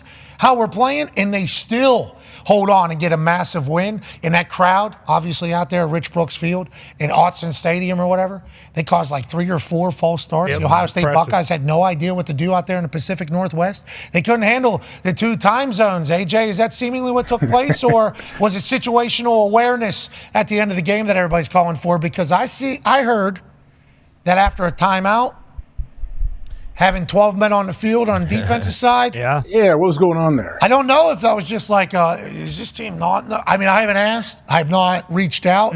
But as you're watching it live, fresh out of a timeout, to have 12 men on the field, take the penalty, still not in field goal range, run 5-6 seconds off the clock. Was that the biggest genius move we've seen in some time out of Oregon? How does Ohio State fans view how that game ended?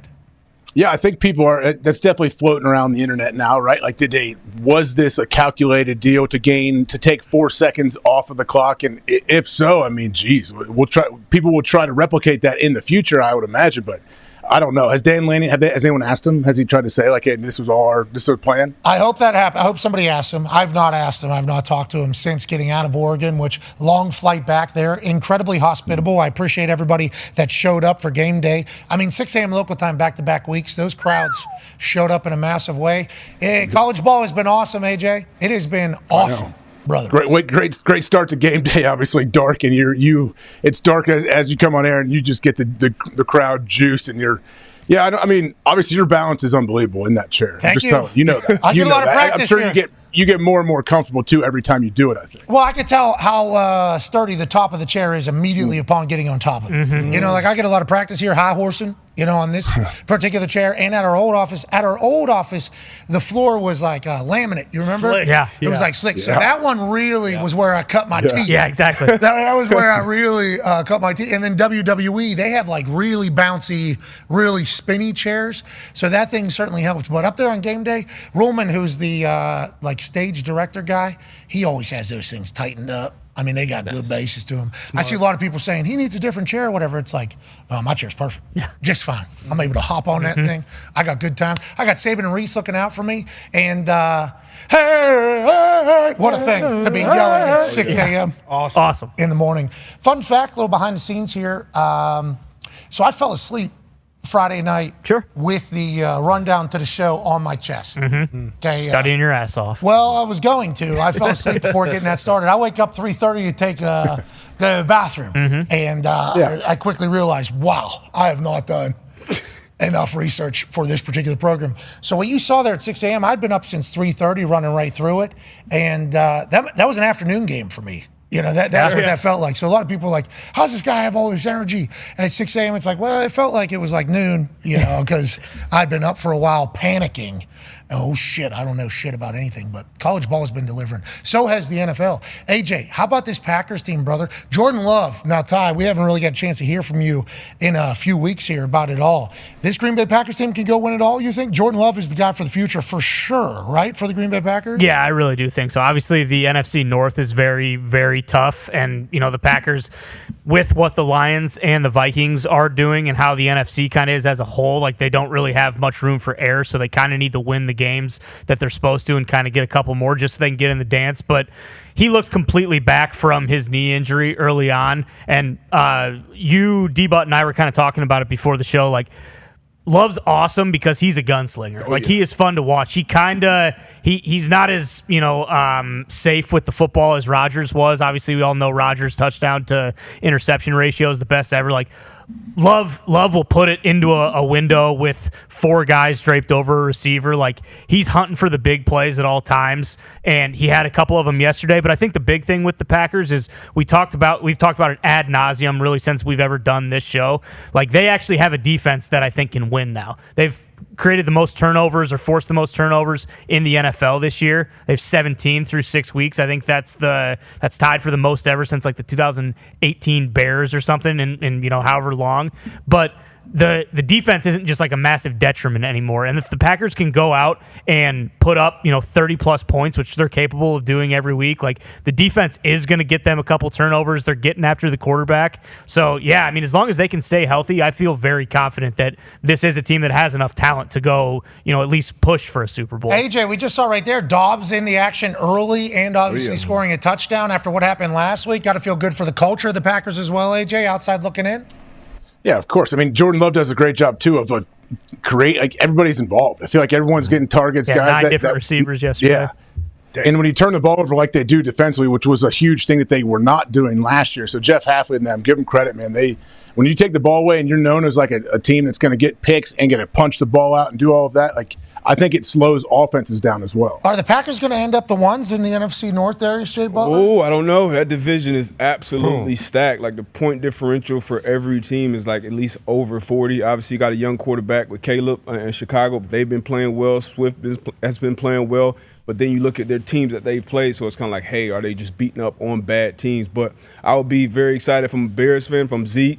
Obviously, the Vikings still undefeated. They're rolling on both sides of the ball, and we know the wagon that the Lions are. Now, can they replace Aiden Hutchinson having pretty much half of their total sacks as a defense? But, I mean, I feel like any of those teams can come out on top even at this point in the season. To Ty's point, like the way Jordan Love plays and being able to spin it like that, being a gunslinger, and then having that freedom to be a gunslinger because your defense is probably going to get you extra 2 possessions anyway. So that's a scary combination, especially when all those wide receivers are kind of on the same page and available. Joining us right now, ladies and gentlemen, is the greatest coach of all time and the greatest general manager of all time, Bill Belichick. Yeah. Coach! Hey, quick question. Before the season when we chatted with you, you said it takes a few weeks before teams really find out who they are. I think you said like 5-6 weeks, maybe even 7-8 weeks, you kind of figure it out. We were just talking about the NFC North and how dominant they seemingly are from top to bottom. Do you think we have a good grasp of who these teams are at week 6 this year, or do you think we still have some time to figure out who's who, Coach? Well, first of all, Pat, let me just say that I thought you killed it on game day. Hell yeah. That was awesome in Oregon. Thank you, Coach. What an energy that must have been. What was that, like 4 a.m. out there? Yes, it was very early, pitch dark. Those kids were out all night. They were camping out starting at like 10 p.m., I think. Jeez. It was awesome, Coach. I appreciate you watching, man. That was cool.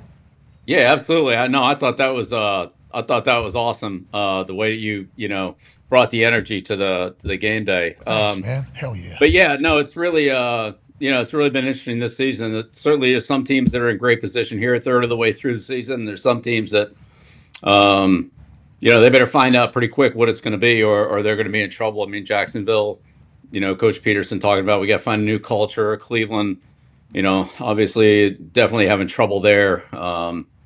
There's definitely some situations here that, not to mention Dallas. I mean, that's pretty disheartening for an owner who's paid out as much money as he's paid out for those players to, have the results they've had so far this season. So still a long way to go. But, yeah, the NFC North's exciting. All those teams are looking good as they start to play each other here. We'll see how things sort out. But they're all off to a good start. Okay, let's hit a couple of the things you just mentioned there. NFC North, the Detroit Lions, they lose Hutch. Obviously, that's a massive piece of their defense, but they beat the dog shit out of the Dallas Cowboys, which you just mentioned. Conversation is always Dallas Cowboys stink. Mike McCarthy needs fired. How much of the conversation should be the Detroit Lions exposed the Dallas Cowboys? What are your thoughts on that? Well, I think Lions have played really well this year. I mean, ran into a little bit of trouble against Tampa Bay, but they've got a really good offensive line, a lot of explosive players on offense. And they're playing well defensively, so they've been really hitting on all cylinders and been very impressive. If you can keep the pressure off of Goff, which they've done a good job of doing, they've really racked up a lot of points and made it good for the defense to play from ahead. So it'll be interesting to see how it goes when they start to match up against their division opponents who really know them well and how well that can those teams can neutralize them or not. Coach, they're saying there's a chance that the Detroit Lions general manager Brad Holmes may be on the phone this morning trying to replace Aiden Hutchinson or at least try to get a pass rusher for that defense. Is that standard operating procedure as a general manager after losing like the soul of your defense? Well, there's not a lot of players like Hutchet are available, so maybe there are a couple, and it's certainly a good move by a general manager to explore all those options and see what's out there. But it's hard to replace those kind of players, and a lot of teams aren't looking to give them away. Now, we saw a couple of those moves last year by the the Commanders. When they try to stockpile those draft picks for this the 24 draft. But I'd say those situations are less frequent, but they may be there again this year with some of the teams if they feel like they're not going anywhere this year and they want to have higher draft picks next year and cut their salary cap numbers. Then maybe there's a trade there to be made. I mean, I don't know, but certainly it's the right thing to do for a general manager if he needs help to start looking for it. I don't know. I've never been in those calls. Would a GMs from around the league who are potentially looking to trade their guy, would they reach out to Holmes, or would Holmes be the one reaching out to people? Could go either way. Yeah, it could go either way. It depends on what kind of relationship you have with those teams and how aggressive you want to be with it. But there's multiple ways to let that you'd like to say, well, it's better when they call you instead of when you call them. But in the end, a deal's a deal. Both sides have to be happy with it. And so to reach out and look, I don't see anything wrong with that. Yeah, you lose leverage potentially if you seem like you're the desperate one trying to get rid of a player, I guess. And I like the fact that you sharks in the NFL are holding that over. Who called who here? Hey, who called who here? I need to be reminded real quick. I love that. I'll be excited to see what Detroit does because obviously you're never going to be able to replace Aiden Hutchinson in Michigan, in Detroit for the Lions and for that team. But maybe you can get some production out of somebody to go on a Super Bowl run. Go ahead, AJ. Coach, a lot of young quarterbacks are still continuing to play well. Caleb Williams and the Bears get another win. When you watch Caleb play, I guess, what have you kind of seen? How have you seen him grow from week one until now? Because he looks to be much more comfortable, seems to be in command of the offense, and obviously the defense is playing very well too. Right. Well, I think that was a good defense to play against. But he's done a good job protecting the ball, a better job not turning it over. He has a good defense. I think hopefully he understands that he doesn't have to go out and score 45 points every week. Bears are a good defensive team, and he's taking advantage of the opportunities. This play right here, the fun pass, fake the wide screen to both sides and hit the tight end over the middle was the nice creative play that obviously Jacksonville totally misplayed and then couldn't tackle Kmet. So they've done a good job there. Coach Johnson's done Coach Eberflus. Eberflus and Shane, have done a good job there of letting Caleb do what he can do and not trying to do too much. So they've just been playing well as a team, and we'll see what happens here as they get into division competition. But certainly they've gotten off to a good start, and this has got to be exciting for the Bears fans who are very, very passionate. This is a good throw right here on this red area fade. Keenan Allen. Yeah, Keenan Allen showing up big way, obviously. Cole Kmet as well. And then he was snapping. You see that. I think they said some record that they were just making up in real time, #StatThat. They're like, first guy ever to score 2 touchdowns and then also snap both of the extra points afterwards. I assume that's accurate. He had laces out, too, on one of them, if not both of them, Coach. What a phenomenal job by Cole Kmet. Well, look, that may be true. It's hard for me to imagine Todd Christensen never had two touchdowns in one game, but maybe not. I don't know. I was thinking the same thing. Yeah. Todd Christensen had a lot of touchdowns. He was long snapper? You tight end long snapper back in the day? Snap. Well, in the modern era, I guess they would probably say. When did the long snapping become its own position, Bill? Do you remember? Mid-90s. Because it was D ends normally or tight ends that ended up doing it, right? Well, sometimes it was the center, sometimes the linebackers.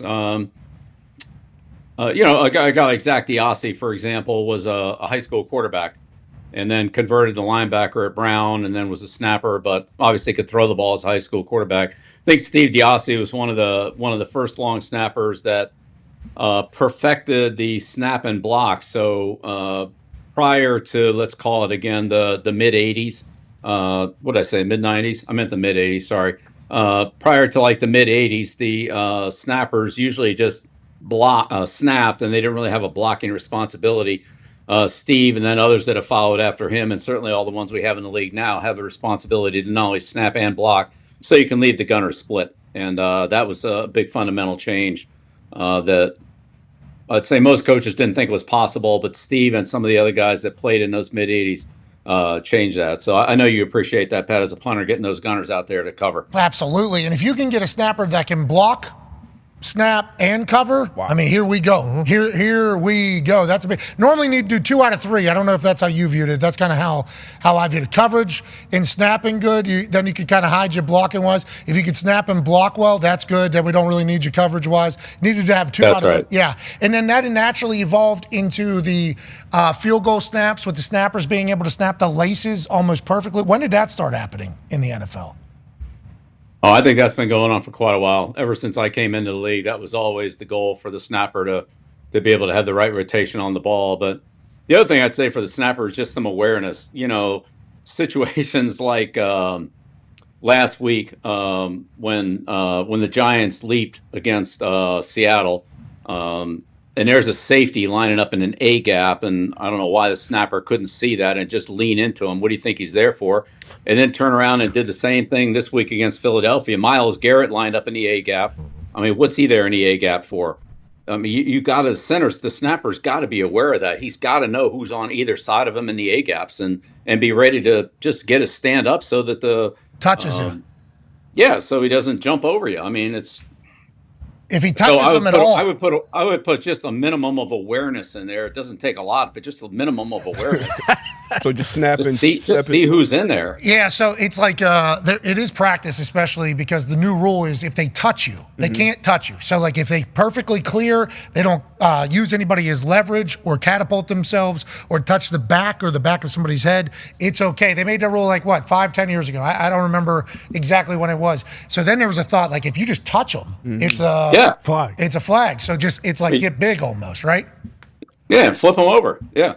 And then some guys, you know, throw a jab. Some That used to be the job. That used to be the job. That would never be coached. Just stand up and block them. I mean, a guy's jumping up in the air. Yeah, can't coach it, but there's certainly guys. They're punching dongs. You can coach it. Some people coach it. Some people coach it. Whoa, what's going on in Green Bay? We'd like a full investigation into this thing. Way back in the day.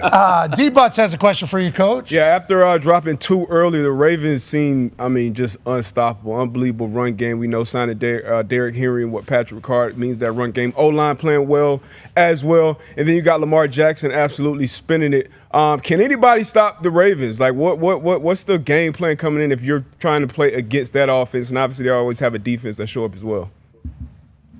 Boy, they really look good. But I'm with you. I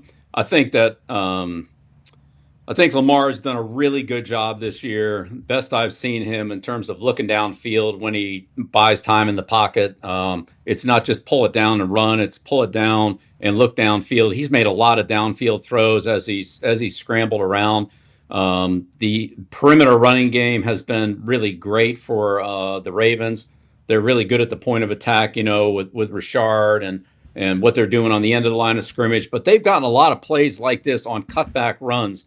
And I think what you're seeing is everybody on the offensive line and even the backside linemen and backside receivers are really hustling and blocking hard because they know the guy who's got the ball might bring it back here to the backside, and every block's important. So as a team, they're playing extremely well offensively and, just getting a lot of big plays from the running game, an incredible number from the running game, which has opened up the play action game.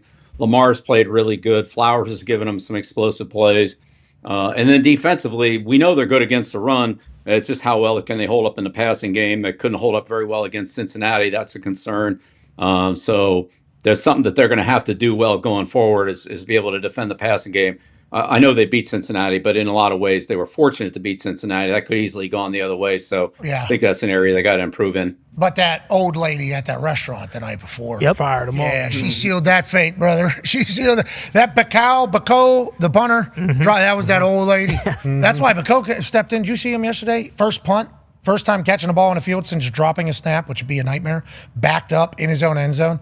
I'd have been jogging out there just like, well, it's my last snap. Safety. Instead, he hits an absolute ball. That mental toughness of that guy, insane. Speaking of mental toughness, Connor has a question for you, Coach. Yeah, Coach, there's a situation yesterday with Coach Sirianni where, after the game, or at halftime, rather, there were boo birds flying and people saying, fire Nick, throughout the stadium. And then after the game, when the Eagles sealed it, he went over to the front row behind the Eagles bench and was kind of just asking, where you guys at now? I can't hear you saying anything now. Where you at? But you have spoken about Philly before I'm mic'd up, and I know you enjoyed going there. Is this more so a product of Philadelphia, and have you ever really wanted to go and chirp back at the fans? And also, just as a coach, is it hard not to hear those types of things being said about you? Because it's been a few weeks now after wins for the Eagles where basically everyone's calling for his head. Yeah, I think that, Connor, I think that comes with the territory. You kind of expect that. Honestly, sometimes you just got to laugh about it. I remember when we were at the Giants and we won 10 straight, and then we lost one, and we come back home to play in Giants Stadium. We're 10-1, and we come back to play in Giants Stadium, and I'm walking onto the field with Sims, and they start booing him, Sims, you stink. And Phil and I look at each other like, you got to be kidding me. And it was a little bit of the same thing at New England a couple of times. It didn't happen very often, but a couple of times. We won, I forget what it was, 20-some straight. It was a lot. And, you kneel on the ball at the half with like 30 seconds to go, and you get a couple kind of random calls coming off the field. It's like, we won 20-some straight. Like, just come on.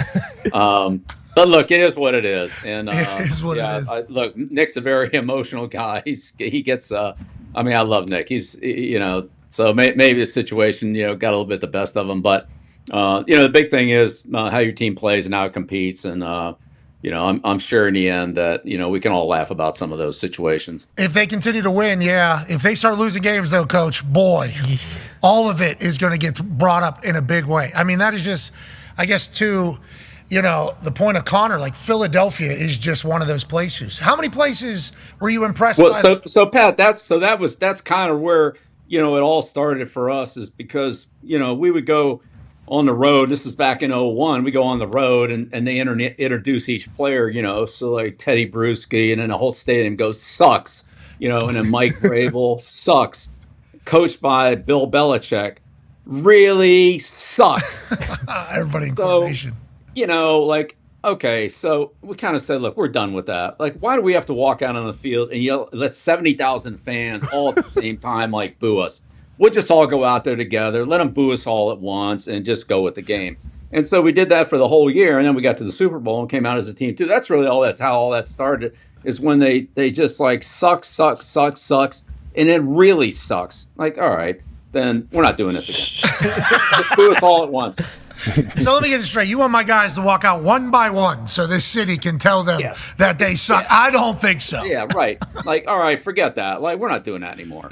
How do you feel whenever you watch, the Raiders game yesterday, and that's a Steelers home game? I assume you guys had that with New England fans that traveled greatly, but if you're Raiders, not that it ever happened with New England, but how do you talk, if you're AP, how do you talk? We're going on silent count at home every week pretty much. I don't know if they have a home field advantage. Genuinely have no idea if they have one. What an insane situation with Steelers fans invading Vegas. Yeah, that stuff. Well, that happened in New York a lot. When I was with the Giants, we would go to Arizona or occasionally play in the AFC in Miami, and all the retirees down there and their families and everything, they came out. And we had a lot of fans in the stadium. Same thing in New England. All the Boston fans that are retired down in Tampa, Miami, Jacksonville, Arizona, whatever it is. You get a lot of fans there. So it's great when it happens. But look, it is what it is. You control what you can control. And if you have to go silent, you go silent. And if you don't, you don't. And just some things that are out of your control, you just can't worry about them. Hey, Foxborough was a real home field advantage, man. Hell yeah. People were scared to shit to go up there. They wouldn't say that, obviously, before the game, but it was like, we're about to go get our asses beat in Gillette. There was a looming feeling about it. And your fans were, and obviously they had a lot of reason to be as arrogant and as assholish as they were. Sure. But they were a good group. You knew that, right? You knew that place was a weapon for you guys? Yeah, we just had to be careful when we scored not to run into the musket guys that were shooting off their guns. They blew up a couple of our guys, right? Almost knocked them down right in their face. And but yeah, no, look, it was a great place to play. The fans there are very, very passionate, and they gave us a lot of support. So it was, yeah, no, it was great. Yeah, Same thing in Indy too. You know, in Indy, you got all the crowd noise there. You got a loud, you know, it's loud. Yeah. Pumped in. Bill, go Is it on. organic? Homegrown. Those are Colts fans, brother. In the speakers? On tape. Whoa. That's skipped. Okay. That was TV. He knows. That was the TV. The Mythbusters came. It was no, I was on the field. No, you misheard. You misheard because it was so loud. Matt Patricia, Teddy Bruschi, and we were on the field when it skipped. We were on the field. It wasn't TV. We were on the field. No, it's TV, Coach. It's TV. You don't know. You weren't there. Actually was there.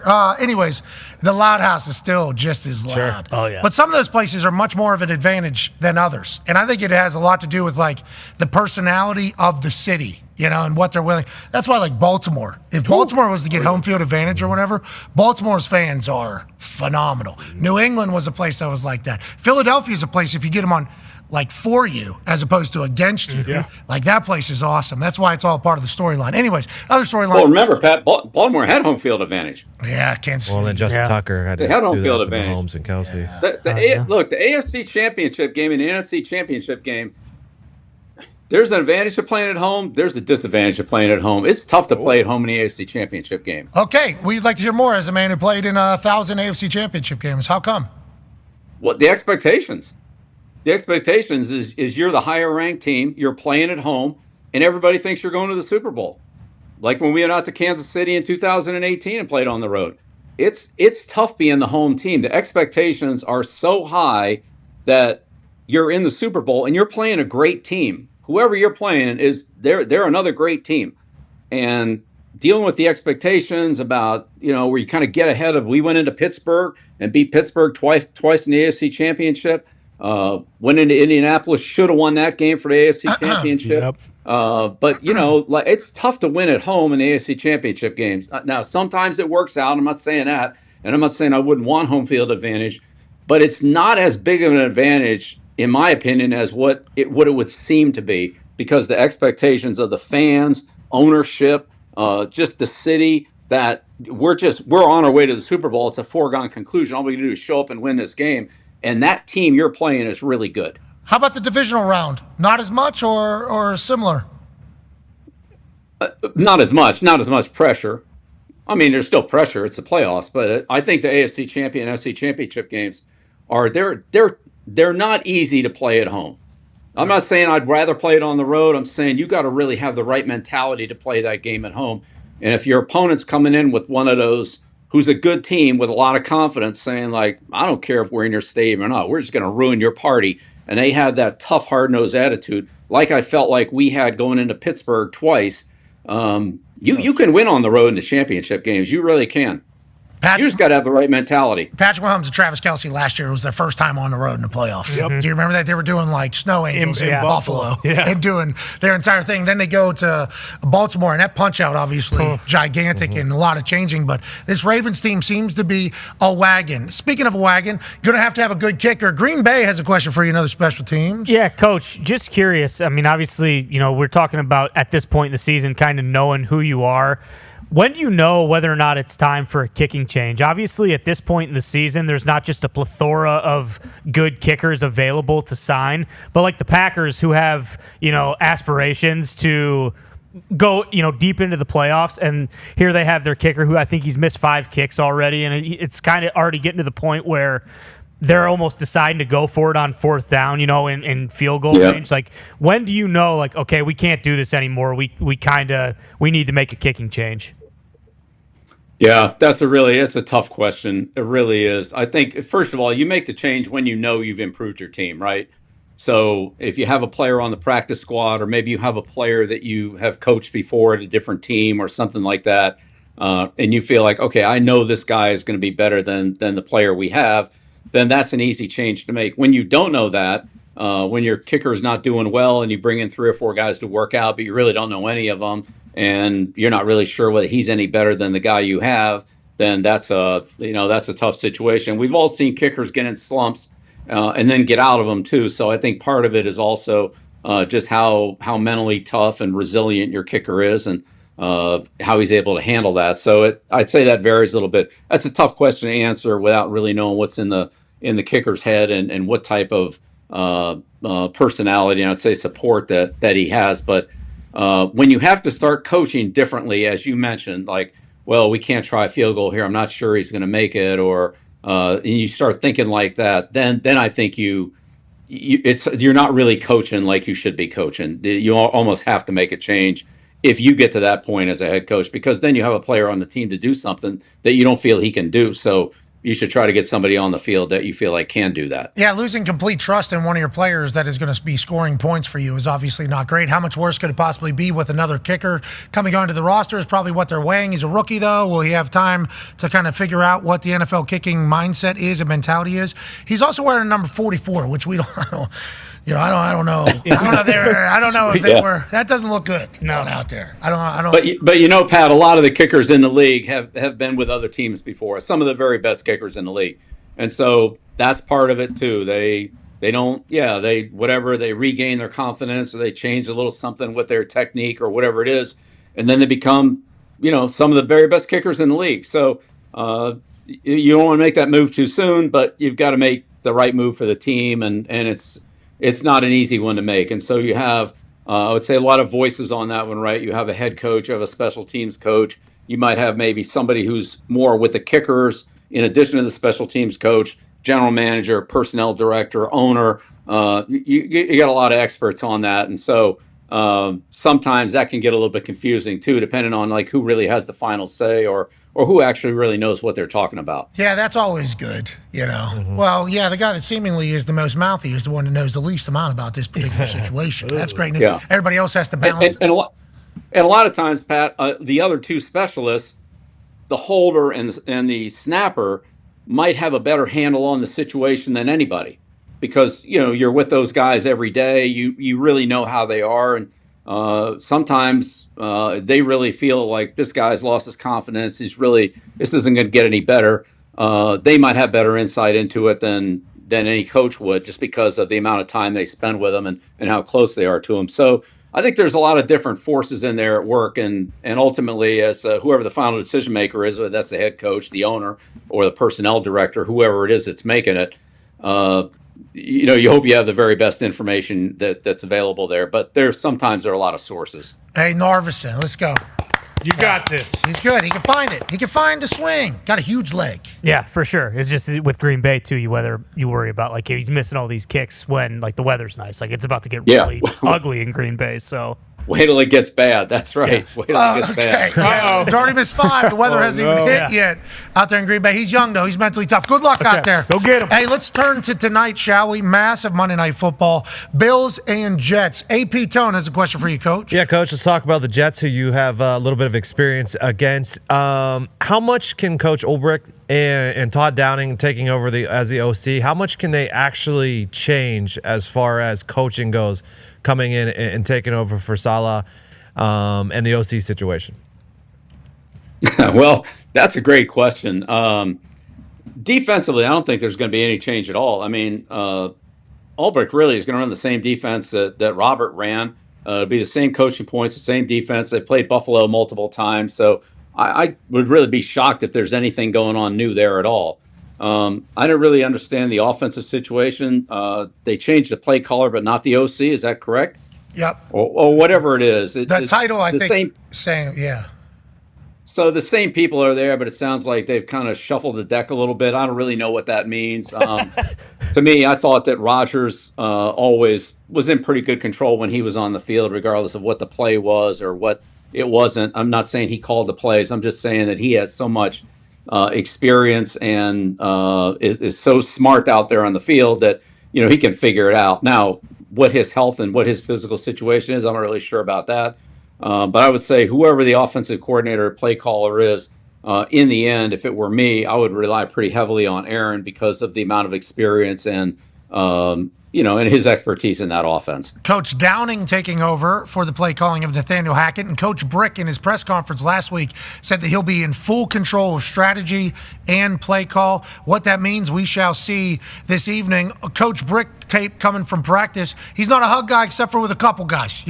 Some guys we got to kind of drive our feet a little bit. Okay. He's a high five, stay away, keep it moving guy, seemingly, and then he understands that some of his players want to hug. Okay, want to come in and do a hug there. Seems like he's got a good feel in the pulse of the locker room. We shall see. D-But's got a question for you about tonight. Yeah, I can't wait to catch you on the Manny-cast tonight. Are there any specific matchups you're looking forward to tonight, whether it be players or certain units against other units on the field tonight with this big AFC East matchup?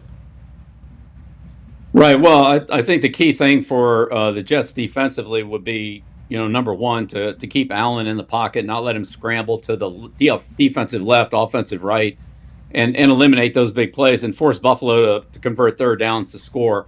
The Jets have been hurt a little bit on those outside runs, those C-gap runs, toss cracks, things like that with San Francisco. So I think that's definitely an area of concern. But quarterback sweeps, as change-up plays, things like that, and then doing a good job in the red area on Josh Allen. I think that'll be really important. For Buffalo, it's not turning the ball over against these defenses and being patient, taking the plays that are there, and not trying to force the ball in there. Probably stay away from Gardner and try to work on the safeties and other people defensively. I'd say for Buffalo, the biggest thing with Buffalo is, to me, has been just their they've given up too many big plays. They've given up some long runs. They've given up some long passes. They don't have a ton of team speed. I think if Hall or Wilson or any of those guys can get a little space, they can create some big plays. And I think that, if the Jets can do that and not have to drive the whole length of the field and deal with the pass rush and convert a lot of third downs, they can hit some explosive plays on them that would really help them. But look, ultimately, they got to score. I mean, they just can't win scoring 7 and 10 points. So, I think I would look for them to try to get a couple of explosive plays in the game offensively. Coach, how often have you prepared for these things? Did you hear that? I mean, we got to remember he was just doing film against these guys last year. You know what I mean? Just like in there, the entire process. Buffalo Bills, they allegedly, have had a window. Now they have a different iteration of the team. People say their window is closed. How do you feel about all those window talk and window conversation? You think this Buffalo Bills team, after watching film and then obviously playing against them the last few years, have the capability to go on and win this thing? And by this thing, I mean Lombardi's, because that's literally all they're going to be judged off of, and Josh Allen's going to be judged off of? Well, I think they have a lot of things going for them. They have a good culture. They're very confident and a smart team. They don't make a lot of mistakes. They don't beat themselves. I worry about their overall team speed defensively and in the kicking game. And offensively, I mean, Josh Allen's very, very hard to stop. I mean, he's great. But I think the more you make them drive it, the more plays you make them run offensively, the better chance you have of not giving up a lot of points. So I think that plays into the Jets' favor defensively. If they can force those long drives and force the multiple third down conversions, I think they'll do a good job in the running game. But they're going to have to score to win, and 10, 7, 13 points probably ain't going to be enough. All right. We appreciate the hell out of you, Coach. You're the GOAT. We can't wait to watch tonight. All right, thank you. Appreciate it, Pat. Can't wait to see you on game day next Saturday. Where are you going to be? Texas, Austin, Texas for Georgia, Texas. I guess everything is happening down there. Should be a blast. Should be good energy. That'll be a big one. I think so. Do you have a train in your house? There was a train that went off earlier. Did you hear that? It's not a train. That was a stupid phone. For the message. That's a message. So you get a train for text messages? Yeah, that's it. That's awesome. Hell yeah. All right, ladies and gentlemen, the GOAT, Bill Belichick. Yeah. Something every week. Changing mind right after this. Absolutely. To a train? To a train, yeah. Hey, let's talk about the modern Patriot, shall we? And I guess we should have asked him with what he saw from Drake May. That's poor journalism by us. He'll probably talk about it tonight. You guys are pumped. I mean, you guys lose by 20 to the Houston Texans. Mm-hmm. Okay, Jerome Mayo says, hey, I'm disappointed, obviously, and it's not.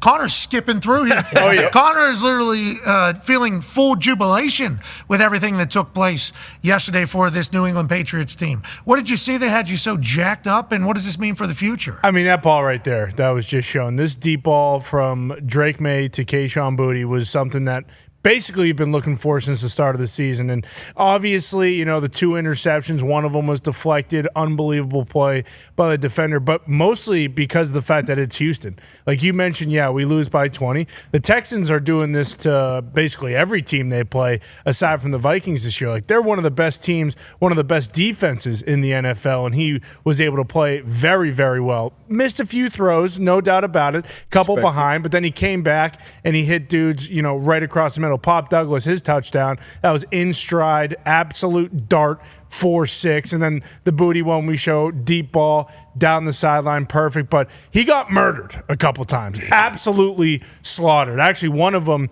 it was to start the second half. He got hit in the arm, fumble, looked like his shoulder was ripped off his body. Guy pops right up. He's a tough son of a bitch. And that was a huge thing to see, just because you're not sure. I mean, he's a 22-year-old kid. Maybe once those things happen, they talk about how quarterbacks start looking at the rush, and those things, can affect guys throwing the ball down the field. It didn't. This was legitimately the first or second play of the second half, and he came back after this and still threw for 2 more touchdowns. And by the way, only one guy is thrown for over 200 yards against the Houston Texans defense, and that's my guy. Okay? That's Drake May, baby. That's the Mayflower. And we luckily, Really? he's the only guy to do that this year. And, we'll see what happens. I do hope. Boom, how about that, too? First QB since at least 1950 to throw for 3 touchdowns and lead his team in rushing. Yeah, the kid can move. Thank you, Dante. The kid's got wheels. Shout out, Dante. Definitely a cool last name, Fleming. Look, I feel great about Drake May and the Patriots going forward. Now, the defense, that was embarrassing. That was the worst. That was the worst they played by far all year. I don't know what happened in the second half. Joe Mixon had a hell of a day, but they started well. The Gonzo flu. Unfortunately, it did look like Diggs got vaccinated before this game because he was able to have a lot of success against Christian Gonzalez. But the defense, I don't know what's going on over there. There were some comments after the game from Davin God Show, one of our D tackles, kind of just talking about pride. Don't love that. And then did kind of celebrate right in his face, too. Got a 15-yard penalty. It was sweet, but a huge bummer as a Patriots fan. But overall, seeing a quarterback do the things that Drake May can do, it just gives you so much hope. Now, going back to the last rookie quarterback we saw, Mac Jones, he led the team to the playoffs. And obviously, we know how that ended. So the game 1, though, for Drake May, huge win. Losing by 20 sucks. But when we're just looking at the long term, not winning the Super Bowl this year, what do you need to see? You saw everything you need. CJ Stroud's so good. So good. So good. He's so good at the football. And Stephon Diggs eating a little bit too. Number 1, clear. Yeah, you're obviously missing Nico Collins for a few weeks with his hammy, but you have 2 other guys who can step up and absolutely ball out with Stephon and Tank Dell. Got Schultz as well, but the run game is started there. Joe Mixon, he's back healthy. He was dominant. He started the year off dominant, I believe, against us, the Colts, for his first game. Oh, yeah. But he's been great. Pierce had a big run as well. Couldn't stop the run. You mentioned Gonzo kind of struggling against Diggs. Diggs is going to do that. You're going to have those type of games as a cornerback. But as far as Drake May goes, better than I even expected out of the gate. We saw how the other rookie quarterbacks kind of struggle early.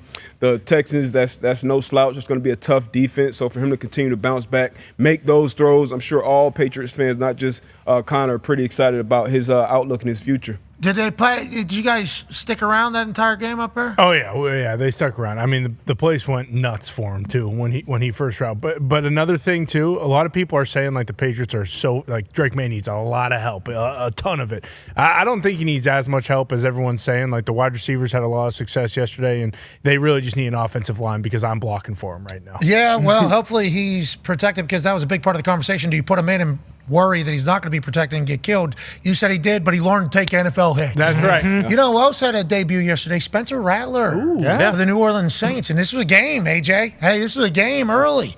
Saints and Bucks were doing battle, and then the Bucks just pull away. Baker Mayfield, I think, threw 3 picks. 2 of them were deflections. One of them was an overthrow or whatever the case. But this Bucks team can score. Oh, yeah, they can. I mean, they can really turn it on. And Spencer Rattler, obviously, good debut. Saints offense were able to do what they would do. But this Baker Mayfield-led offense can score. Chris Godwin broke 3 tackles yesterday, let alone that touchdown right there. He went crazy. Awesome. Obviously, Mike Evans is on the team, so they're obviously going to have a stud with him whenever he's playing. It's this team, though, they're good. The Bucs offense can keep up with anybody, and they flipped a switch yesterday in the second half and just ran away with it, AJ. Yeah, so they had 30. They ended with 51 points, correct? I mean, that's unbelievable to think of when you think of this team. And I mean, Baker. I know some people. Baker's he's a polarizing figure, but man, it's fun to watch. There's no question that this guy loves ball. He loves it. And he's a competitor. Yeah, I like the shit he talked afterwards too about the Red River rivalry game where they had the Baker Mayfield jersey and they stab a hole in it, and he said, "Just a kid from Austin, Texas." I won his last 2 Red River rivalry games, and I'm still living rent-free in her head 10 years later. That's all I got to say about that. With that being said, Texas. Wagon. It's a good football team. Yeah. They are a good football team. Let's not get off track here. So are the Bucks, though. Way to go, Bucks. Baker right now leading the league in touchdown passes. Both receivers, Godwin and Evans, leading the league in touchdown catches. And we always, every year, hey, no running game. Last 3 weeks, they have been running the ball down team's throat. Had like 270 yards on the ground yesterday with Bucky Irvin and Cole. So shout out to the Bucks and everything they're doing. Bucky Irvin's a real deal, brother. Oh, yeah. Los Angeles Chargers get a win over Denver. Obviously, Harbaugh is a part of the story because he had arrhythmia situations, where his heart, I guess, got up to 250 to 300 beats per minute. I mean, I don't even know. That had to feel like it was over. Is that AFib? Is that what they call AFib? No, I think it was something else. Because I've heard of AFib. This was called something else. There's a lot of things with your heart I feel like we're learning about. All of them very scary because how vital it is. Him getting some IVs is what Schefter said, and then everything kind of coming back into place is the reason why he went back out on the field. Everybody said he was okay. I guess it's happened before with the San Francisco 49ers on a Monday Night Football game. Nonetheless, we're all excited that he's 2-0 against arrhythmias. We're also pumped that the Chargers are back. Feels like after the bye week, Chargers look good. Herbert looked very healthy. They get a win against the Denver Broncos and kind of hang on at the end. What are your thoughts on the Los Angeles Chargers getting a dub over there in the AFC West?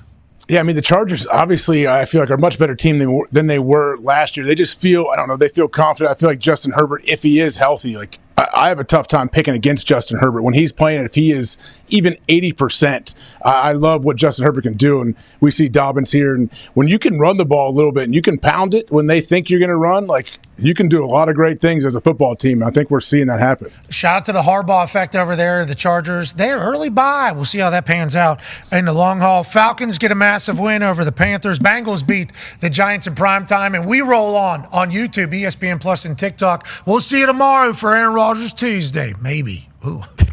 As I said it, Monday Night Football. That might, I don't know. Yikes. That was a good ending. Yikes. Great. Shout out to ESPN Bet. Obviously, the public is winning now all of a sudden against Sportsbook last couple of weeks. That's good news. Favorites win. Overs hit. That's normally good for the people who want to celebrate football. We like celebrating the ones that are great at football. We think they're going to do good. They're going to hit the overs. They're going to play good football. That happened this weekend. Like almost a historic points. Right, this weekend I saw a bunch of tweets coming out about how big the points were this weekend. Where scoring wise, yes, it was very Dahn. Kind of all. So far in week 6, there have been 51.8 points scored per game, the most in a single week since week 17 of 2020. While rookie quarterbacks have combined for 12 TD passes, the most in a single week in the Super Bowl era. 7 from Sunday, week 6. That's NFL 345. Obviously, the statistic community is kicking ass in the sports world and letting us know everything that needs to be known. That's a big deal. We're back. Yeah, let's go. Offensive football is back. Offensive football is back. Defenses stink again, AJ. Why don't you guys figure it out? I mean, I would love. Do people have theories on this, on why points are up like this week compared to maybe the last couple of weeks or whatever's going on? Like, what is the theory? Drake people care. Play. Offenses are figuring it out. Then there's also a theory that because they don't do any preseason, they can't practice. This is true. So now they've gotten through their preseason as an offense, and now here we go. They're starting to roll. Yeah, I assume there's people saying that because the classic, they don't practice enough. Nobody does preseason. So everybody's timing is off for the first 3 weeks because they're really learning how to play football with each other. They're not going full speed. People are taking full contact hits for the first time. Like, this isn't the same old football. They're getting used to it in the middle of the season. We got used to it in August. That is, I think, how some people are viewing it. But honestly, who the fuck knows? The only downside is it felt like this week there wasn't as many close games because there's too many points being scored by one side of the. There was a couple blowouts there. Yeah, it was tough.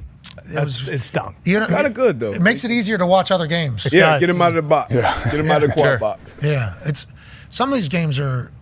When there's like 4 good ones on at the same time, it's hard to keep up. It's impossible. And obviously, we get to, and the NFL Plus is the real deal. Correct. You just go in there, and it'll catch you up on everything you need to get caught up on, and then it'll give you stats and insights too on everything that happened in the games. Shout out to NFL Plus, NFL Plus Premiums, NFL Pro, also fantastic. We're going to show some film here either in the next hour or maybe tomorrow about that block that the Pittsburgh Steelers had against the Las Vegas Raiders, which is a huge play in that game and obviously set the Terrible Towel community into a frenzy. And they took over that stadium. Yeah. That was bad. Wild. That was a bad look. That was a bad look. How do you stop it though? You can't stop it. Like what's other than win? I mean, I guess that was a bad look. Well, wasn't that the whole, like you mentioned it earlier too, like that was the whole point when people were buying PLEs for the stadium. Like they knew it's like, okay, well, I'm just going to be selling these every single week and I will make a killing because people are going to plan trips around this. Like it's a thing to do outside of just going and getting boozed up and losing a bunch of money in the casino. Now you can end your weekend going to an NFL game. Packers fans traveled ridiculously, right? And that's Oh yeah, they travel very well. Yeah, because I think Aaron has said it's a sellout everywhere, and it's always obviously sellout everywhere. But Packers fans are in every single state, so it's all the old school teams, right? Yeah, well, I think Coach Belichick said it right. It's like it's not even like yes, there are a lot of people traveling to that game, but there's also just a lot of old school teams that have just gathered fans, and now those fans just live in those cities and they go to that game when their team's there. Well, that's the thing with like the Raiders. Like when they play the Chargers in LA, that place is all Raiders fans. Yeah. Man, the Raiders. What a situation. Yeah, that's tough. Yeah. I love Max Crosby too. Yeah. Like I do. Incredible. Could you imagine if he was on your team? How awesome that would be? I hope. I'm still holding out hope. Would talk so much shit if that guy was a part of my team. Would be so happy and honored about it. Now he's caught up in all this. I mean, you want to see a player like that win. Yes. You know what I mean? When the guys, play their ass off and they're so good, you want to see them win, though. In this league, I don't care what you have on the roster. If you don't have a quarterback, you don't have a chance. Yeah, Devontae Adams is a big fan of Aiden O'Connor. Okay. Like, you need a franchise quarterback to have a chance played for the well fan base, yesterday. for everybody. Yeah, sure he did. You do need a. That's why they're making $60 million a year now. Yeah. Now there's one that is making $60 million a year and just got blown out by 38 points. Yeah, and now they're making 55. Yeah. Wait, which quarterback? Sean or Trevor Lawrence? Trevor, is that Sean? I'm talking about Dak. Oh, there's three. Okay, so there's three. Damn. Yeah. I forgot. That is so much. Well, there's that record of. And I love Dak. I'm a Dak fan. Yeah. But that is so much money. And it's like, obviously, whatever you can get, you certainly get. But at some point, it feels like it's going to, like the Trevor Lawrence conversation is so loud, dude. Hey, they're saying mean things about him on the internet. He's getting paid a lot of money, number 1 overall pick.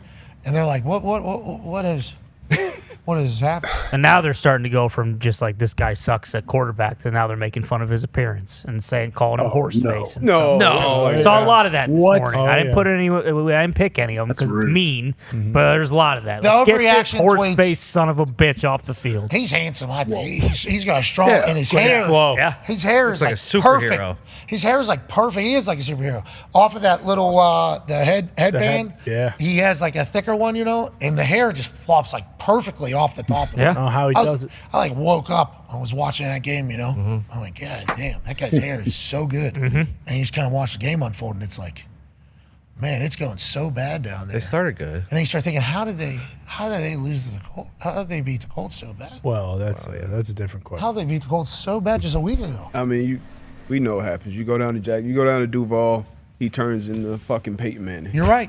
That's what happens. Yeah. They're hoping Trevor Lawrence is like that every week. And this week, it didn't happen. And what happened next week in England is they take on the Patriots off of a very poor defensive performance. Are they going to tighten up against Trevor? And if that's a bad game next week in the only slot in the morning, everybody's watching it, it's going to get real loud, especially if Doug Peterson looks as miserable as he looked on his sideline and in the press conference afterwards. Yeah. So we just had to coach saw the situation. Now everybody's like, who's next? Who's next? It's like, there's a guy that's going to be, hello, lads, from the other side of the pond early in the morning. Just be staying there. Almost hoping it's him. Hot seat list. What's that? A hot seat list. I should have asked Schefter today. We'll ask him next week. How many owners? Hey, how many names you expecting now? Because after last week, you expect Peterson.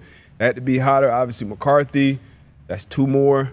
I mean Titans. First year. Probably throw a day ball in there. Titans almost won because they're going to keep playing him. You can throw Zach Taylor in there, even though they just won. Let's get to a break. On the other side, we'll have Joe Flacco.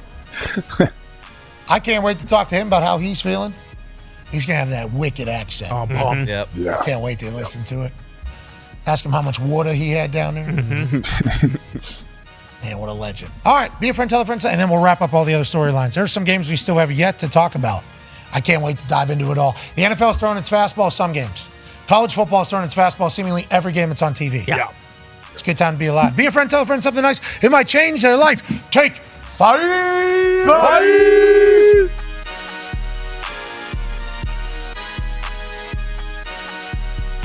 $20 million roster allegedly for that Ohio State team, and they have been an absolute buzzsaw, a juggernaut. The reason why College Game Day is here, and the reason why it's 2 vs. 3 is because of how good Ryan Day has had his team playing. With that being said, you come into these big trees, you smoke a couple of them maybe, and all you can think about is,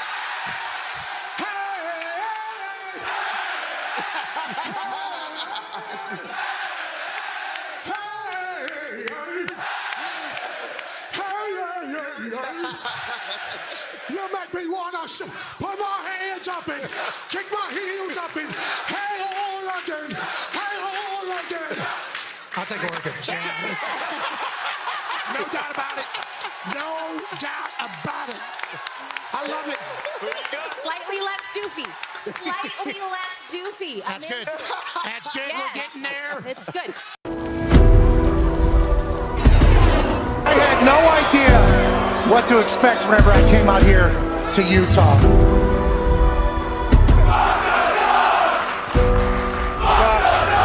Shock that. Yeah, Shock. I can't make it. Steve Smith Sr. Ladies and gentlemen, Pac-12 champion, head coach of the Utah Utes football team. Pulling in on a Harley-Davidson Sportster, I do believe. Coach Kyle Whittingham.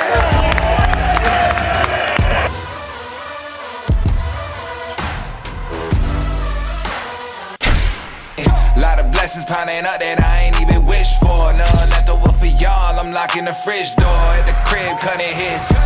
I read through the catalog, came to conclusion, no one's touching this. Just finished the maiden voyage, hopping off the Mayflower. Said I'm shot to kill them off, whatever the take down. Sing the boats, I'm at home. I'm selfish with the goals. I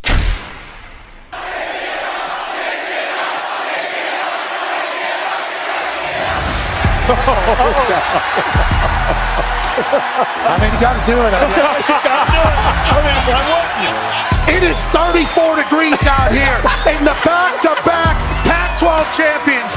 Mighty Utah student section has been here in abundance. They've been loud. In today's a day where they showcase to the world that it's not just Mormons and soaking in Utah. No. It's great football and an incredible fan base. They've been so kind. I appreciate the hell out of you all. Have you ever thought something negative about a kicker before in your entire life? Yes. All right, relax, dude. Okay. Boston Connor was drinking with Dwayne Wade last night. $225,000. Let's remember this day forever, Cameron.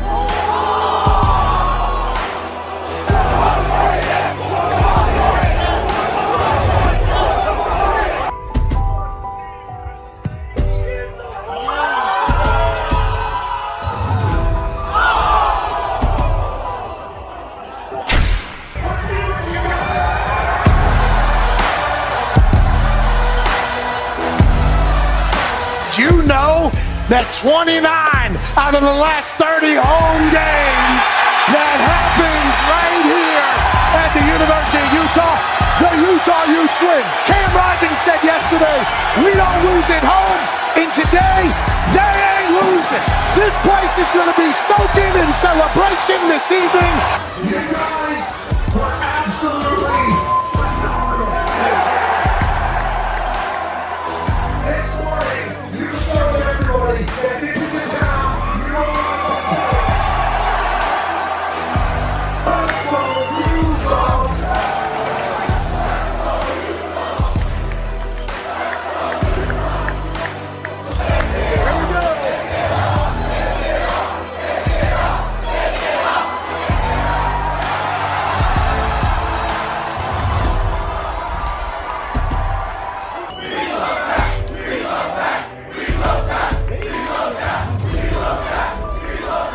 I am jacked, dude. Lighting's great.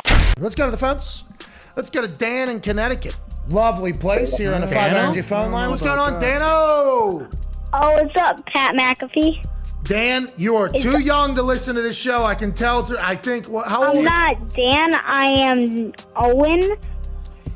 Mitt. Owen, how old are you? It's so different. I am at 8.5. Oh, this kid. 8.5. If you're telling us you're half age, you're too young to be listening. That's a record. What's on your mind, pal? What do you want to talk about, Owen? I want to talk about how inspiring this show is and how you're inspiring this whole entire world with how you're talking about sports and how you're talking about your life experience. Thank you, Owen. Owen, thank you. Love you, Owen. Thank you, Owen. I'm taking her on And this. also, fuck Boston College.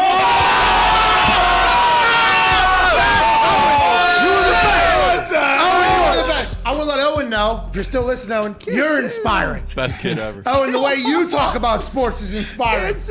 Yes! I didn't know 8.5 could do that. Wow. Shout out Owen. That time. Go, Owen. Hey, Owen.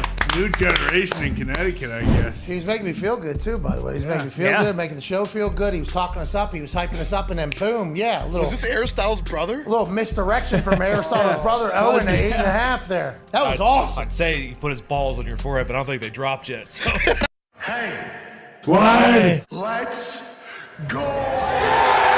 This show stinks, and the fact that you listen, we are very, very thankful for. McAfee on the line with a gorgeous assist. The all-time leading tackler for the Green Bay Packers. You pig! Damn it! Your friend tell a friend something nice could change their life.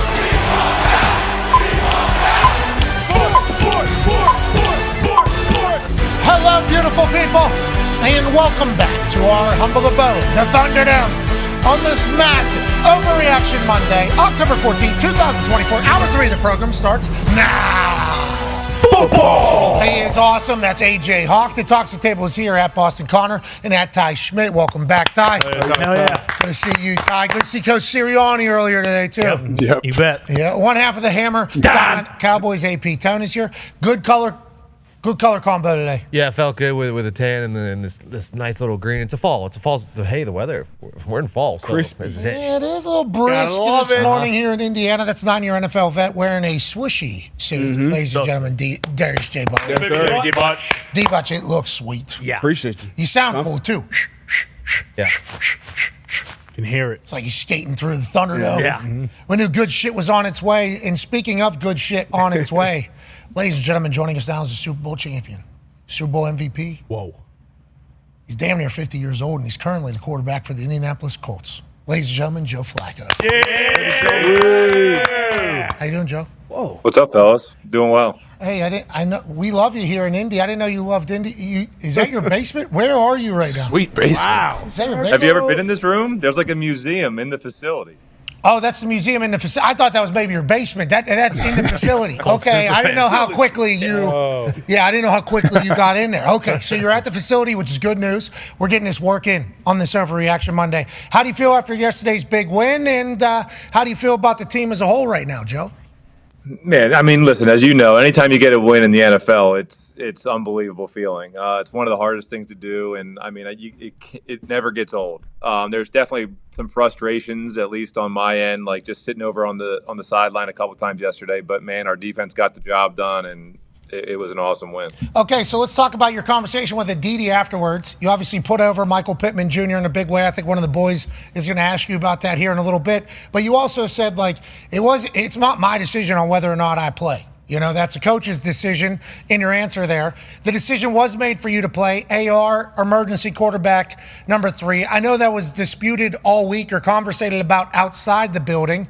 Mentally for you, handling that, plus like whether or not you're going to play day to day, how has it been and how's your relationship still with AR, who we all hope is healthy or on his way to healthy? Yeah, it's all good. I mean, listen, I think getting a couple weeks under my belt before this week was definitely good. I mean, just having the practice kind of going into the Jacksonville week and all that. I think it helps prepare you and lock you in a little bit more than you are the previous few weeks, just naturally.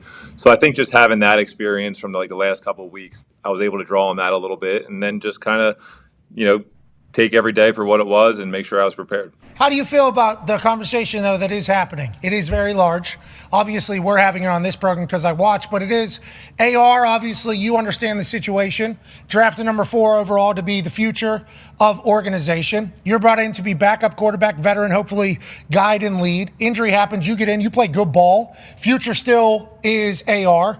Do you guys talk, you and AR, have those conversations? What is the relationship between you two through it all? No, we don't have any conversations like that. I mean, listen, every one of us in the locker room has a job and a role on this team. And the end goal is for us to be, a division-winning playoff team, and let's go see what we can do. And I know what my role is, and my role is to go out there and be prepared at all times. And when I am called upon, make sure that I can put our team in position to win football games. And I understand that. I'm going to go out there and I'm going to do my best, and I'm going to love it, and I'm going to have a blast, and I'm going to, believe me, yeah, I'm going to do all those things. But, I understand my role, and I'm just trying to make sure I can do that the best I can. You're kicking ass out there, dude. You're kicking so much ass. It is a blast to watch. And you're seemingly the perfect person for the relationship in the situation. Colts fans are lucky for the dubs, excited for the future as well. AJ has a question for you, Joe. Joe, I want to, when I watch you play, and I've told Pat and the boys this many times, you look so comfortable in the pocket, standing tall, so patient. Looks like you have, hey, there's no worries. I'm just going to go through my progressions. Here we go. Get the ball out to whoever's open. Is that in reality how you feel? Because that's what it looks like. And how is that compared to maybe early on in your career? Yeah, I think sometimes that's probably the truth, but it's definitely not all the time. I try to put on a good face and trick myself into thinking that's the case, because, when you do feel comfortable in the pocket, when you trick yourself into feeling like, hey, I got this and I'm going to be able to get the ball out, go through my progressions, that's when your mind's at best to actually do those things. When all of a sudden there's a little bit of you're not sure whether a guy's coming free or if the guys are going to do the job. If you start thinking about those things, well, now you're always going to speed things up. You're not going to see things as well. You're going to be moving your feet way too much. And I think it's constantly that game in your mind that you're getting yourself to sit there and relax. And I think when people talk about the speed of the game, it's not that the game is that much faster. It's not that everybody in the field is that much faster. I mean, there are guys that are faster and all those things, but it's making the moment too big that usually speeds things up. I mean, anytime we all do something for the first time, it usually seems way faster than it actually is. And that's because our brain's scrambled. We're not seeing it for what it is. So you just kind of have to constantly remind yourself of that. How often over the last 2 years, end of season with Browns, here with Colts, have you seen anything new? How much is your recall is happening with these defenses? Legit. I think Aaron told us one time during an Aaron Rodgers Tuesday, he saw a defense and he was like, I thought back to 2006 when I saw the same. Are you similar? Is that type of thing? It's funny how defenses kind of come full circle. I mean, and when I first come into the league, they're doing this, and now I feel like they're kind of going back to more traditional type stuff. But they do some things on third down that maybe you haven't seen before, and all those things. I think what happens as you're in the league longer, you understand the things that you need to pay attention to and the things that are just kind of eye candy, and they're there to distract you and get you off your base. You know what I mean? Like, as long as you have a good idea of what those safeties are doing and are guys pressed, are they playing man, you can rely on those simple basics to play fast football. You got a lot of dudes walking by you during that Aditi interview from Tennessee Titans going, legend. Legend. That had to be cool. That had to be legitimately has to be. Yeah, listen, I mean who wouldn't enjoy a little bit of that? Whose ego wouldn't enjoy a little bit of that? It's cool. I mean, these kids were in high school when you were balling. I know.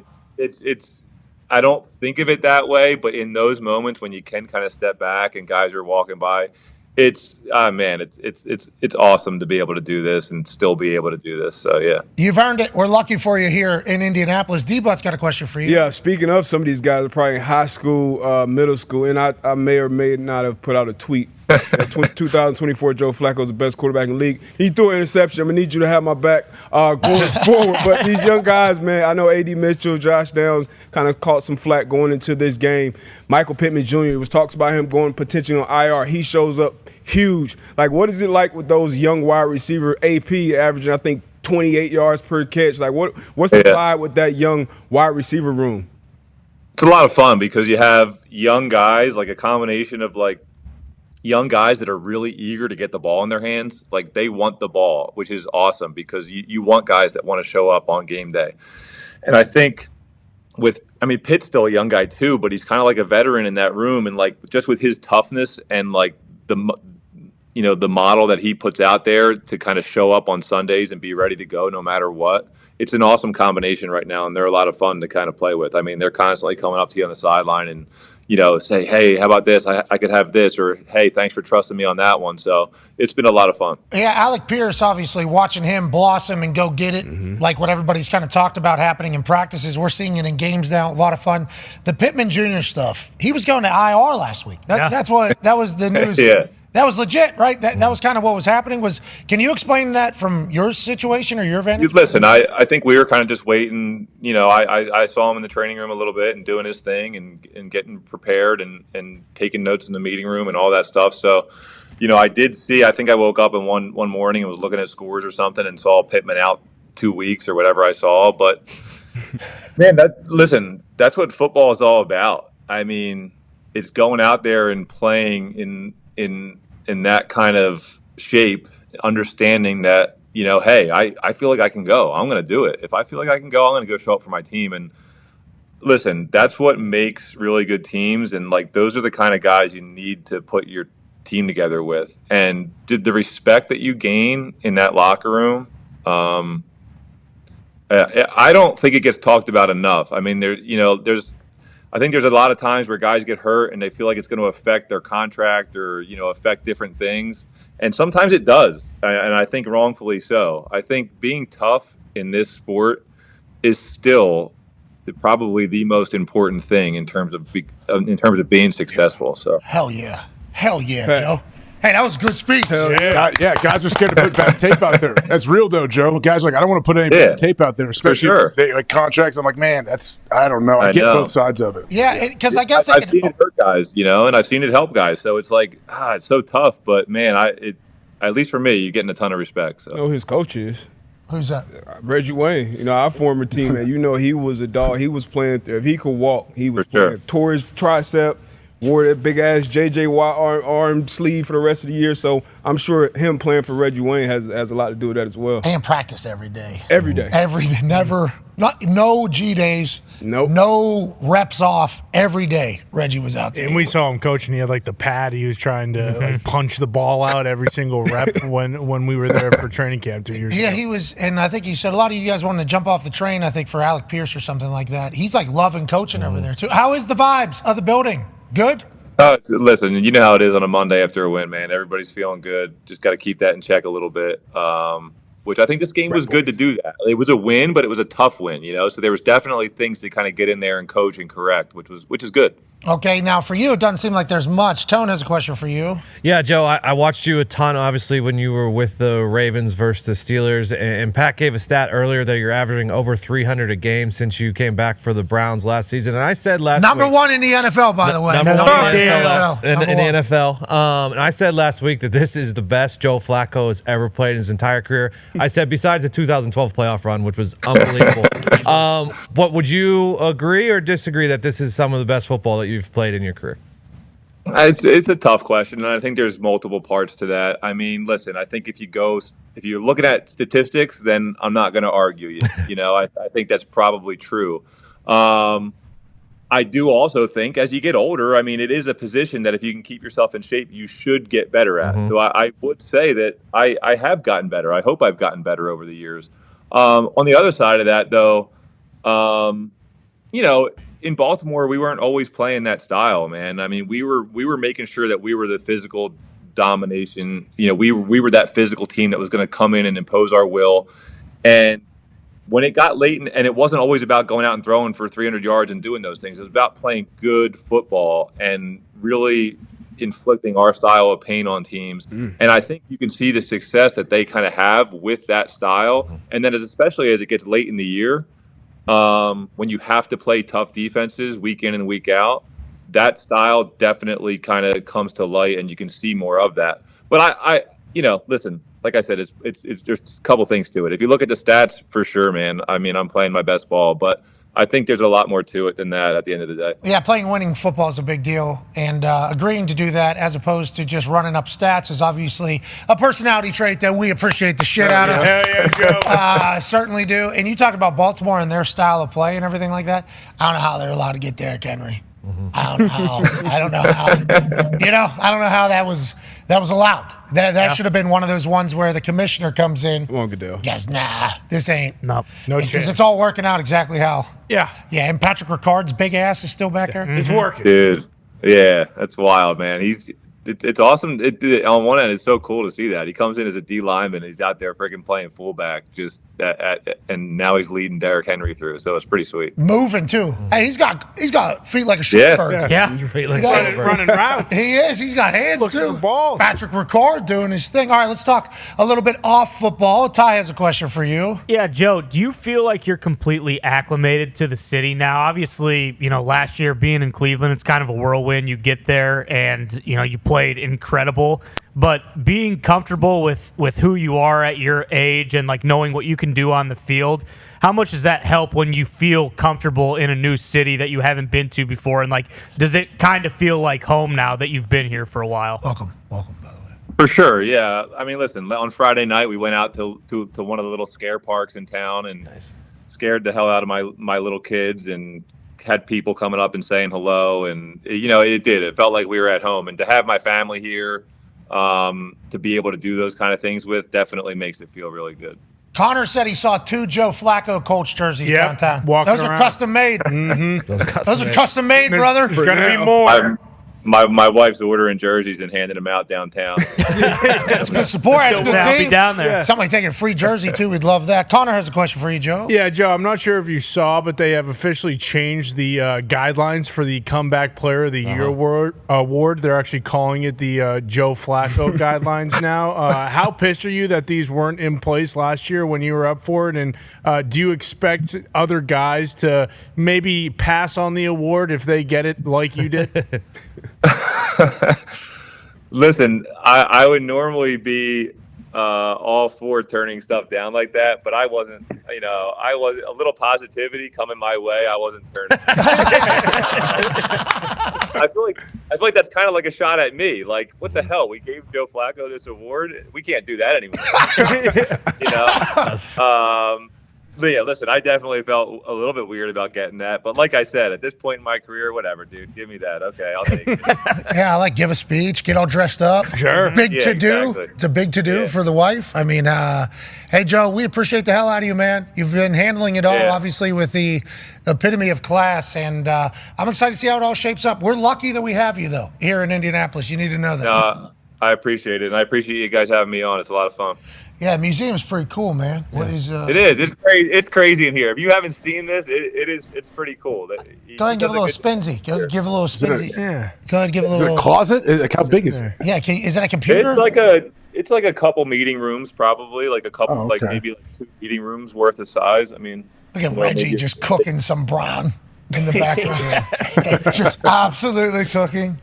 Andrew Luck and T.Y., what a tag team they were. Yeah, what a duo. Dallas Clark's going into the Ring of Honor this weekend. No way. Yeah. Nice. there you go. I played with Dallas in Baltimore. He's the man, isn't he? He's the man. Yeah. You guys, did he have that? No, that was with us. He did. He had one in Baltimore, too. Yeah, him and Stokely came in I forget what year. 8?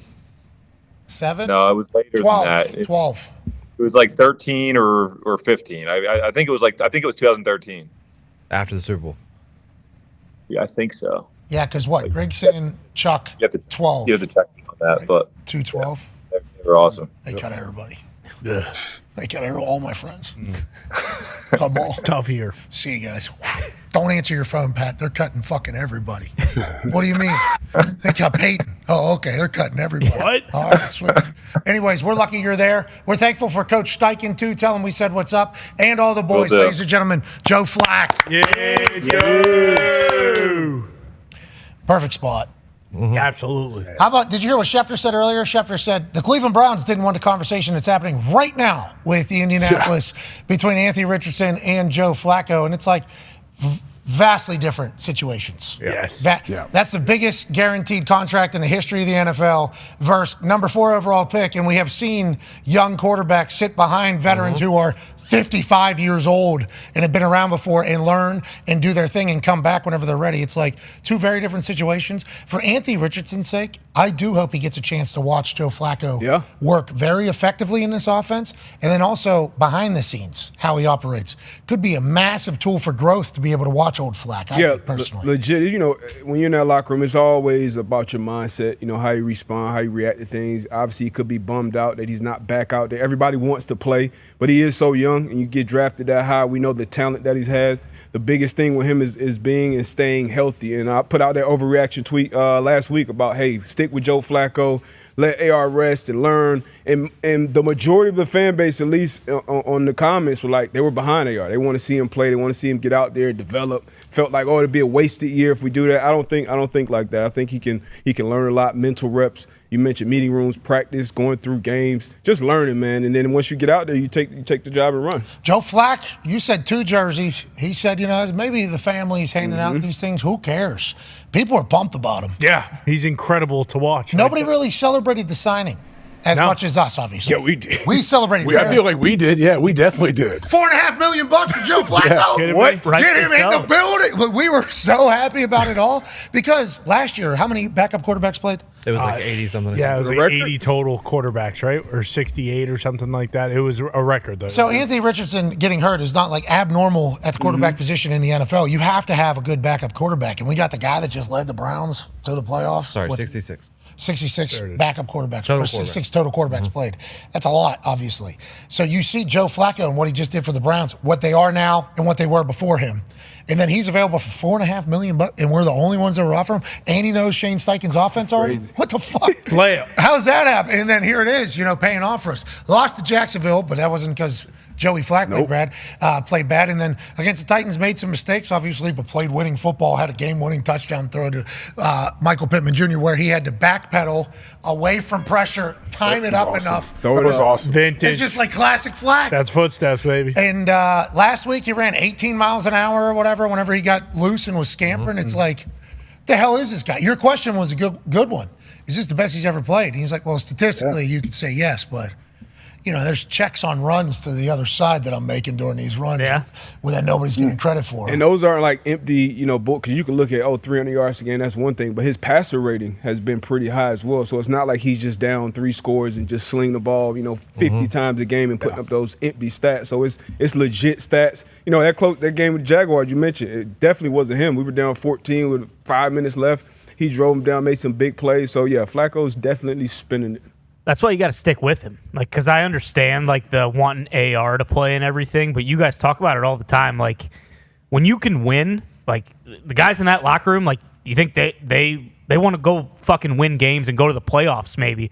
And you talked about how all the money they've spent on like, this isn't just, like, time to be like, hey, we put a lot of draft capital. We have this young guy. He needs to develop. So we're okay with essentially just throwing away a season so he can develop. Like, no, look at Jordan Love. He sat on the bench for 4 years, and he's doing pretty damn good. Like, if Flacco gives them the best chance to win, then they need to play him. Like, he needs to be out there. Joe Flacco literally said that our mindset is to win the division. Yeah. You know, that's what we're doing. It's like, okay, no shit. Now that you said it out loud, Need it. that is the goal. And My fault. no, go ahead. No, I'm saying development, to your point. Development is for front office and, like, fans maybe. But to your point, like, as a player – like you always mention all those veterans, Ryan Kelly's, Kenny Moore, Zaire Franklin, all those guys who got paid and are there. Like, you want to win now. And it's great to have a young quarterback that that has that potential, that can develop and win. But you have a guy that can march out there and give you a chance every week. That wide receiver room, like Josh Downs, I know for me, I'm betting, 6-7 catches a game easily when Flacco's under there spinning. So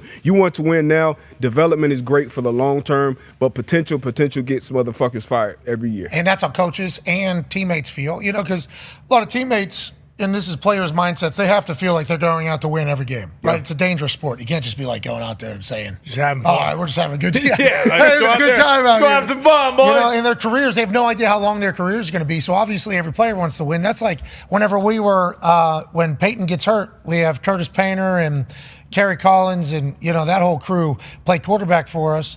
And it's like, they were like, they're sucking for luck. They're sucking for luck. It's like players are. I mean, players can't tank. Do you think I'm trying to sell? I got $1 million bucks. Yeah. I got. You think I'm trying to put terrible film out there? Like, I don't think so. Now, is the front office hoping we lose? I mean, maybe there's a chance. But how many one-score games? 9, I think there was like 8 or 9 one-score games where if the ball just so happens, by happenstance, drops out of somebody's hand and bounces up into somebody's chest, and they take it, we win the game. You win 10 games. That'd be a vastly different experience, and Andrew Luck would be nowhere near that. But it's like, so anytime anybody says that, like, I understand that the thought maybe at the highest of levels that are thinking like long term for the good of the brand and for the good of the team, but like coaches and players are like, well, let's fucking have to, right? We'd like to enjoy our lives, Yeah. not think we're all going to get fired all the time. Especially when you look at the division right now. It's like Tennessee stinks and so does Jacksonville. Like, and the Colts. Yeah, but Will Levis beat the gun thing. He did. Because You're he right. did, Yeah, he did. He's on a run. He's on a run right now. He is. Then he murdered the chain gang guy. Holy bad. shit! You know when they first showed the and obviously you got a. It's not a gun. It's not a gun. Yeah, that's right. It's that. Web. It's web. Yep, web slinger. Find him anyway. Just absolute dog. And I assume they will figure out a way. But when I see chain gang guy, ball boy guy on the side, ball boy guy on the side. God. Jeez. I thought his face. I thought it was his face because the whiplash. That was 100 miles an hour. You know how quarterbacks get the backwards one. Yeah. He got the front one. Yeah. And I was like, this guy out cold. They're like, no, actually his knee just got busted in half. I'm like, oh shit. Then I watched a replay and I'm like, oh my God, he got the knee too. So not only face, boom, knee, just on the sideline trying to be a ball guy. That's right. That's a wild time to be alive, brother. It's a tough run for these chain gang guys. I mean, this is like the 4th or 5th week in a row where one of these old dudes has been slaughtered. Scary position. Yeah, I mean, that Your one, awareness has to be at an all-time high. Yeah. You got to be alert. You got to have a head on a swivel alert. You got to know, I got to drop this thing instantly. I got to get out of the way. Like, it's a loss. I talked to Coach. There was a camera person yesterday. There was somebody carrying the cable. I think it was the morning game.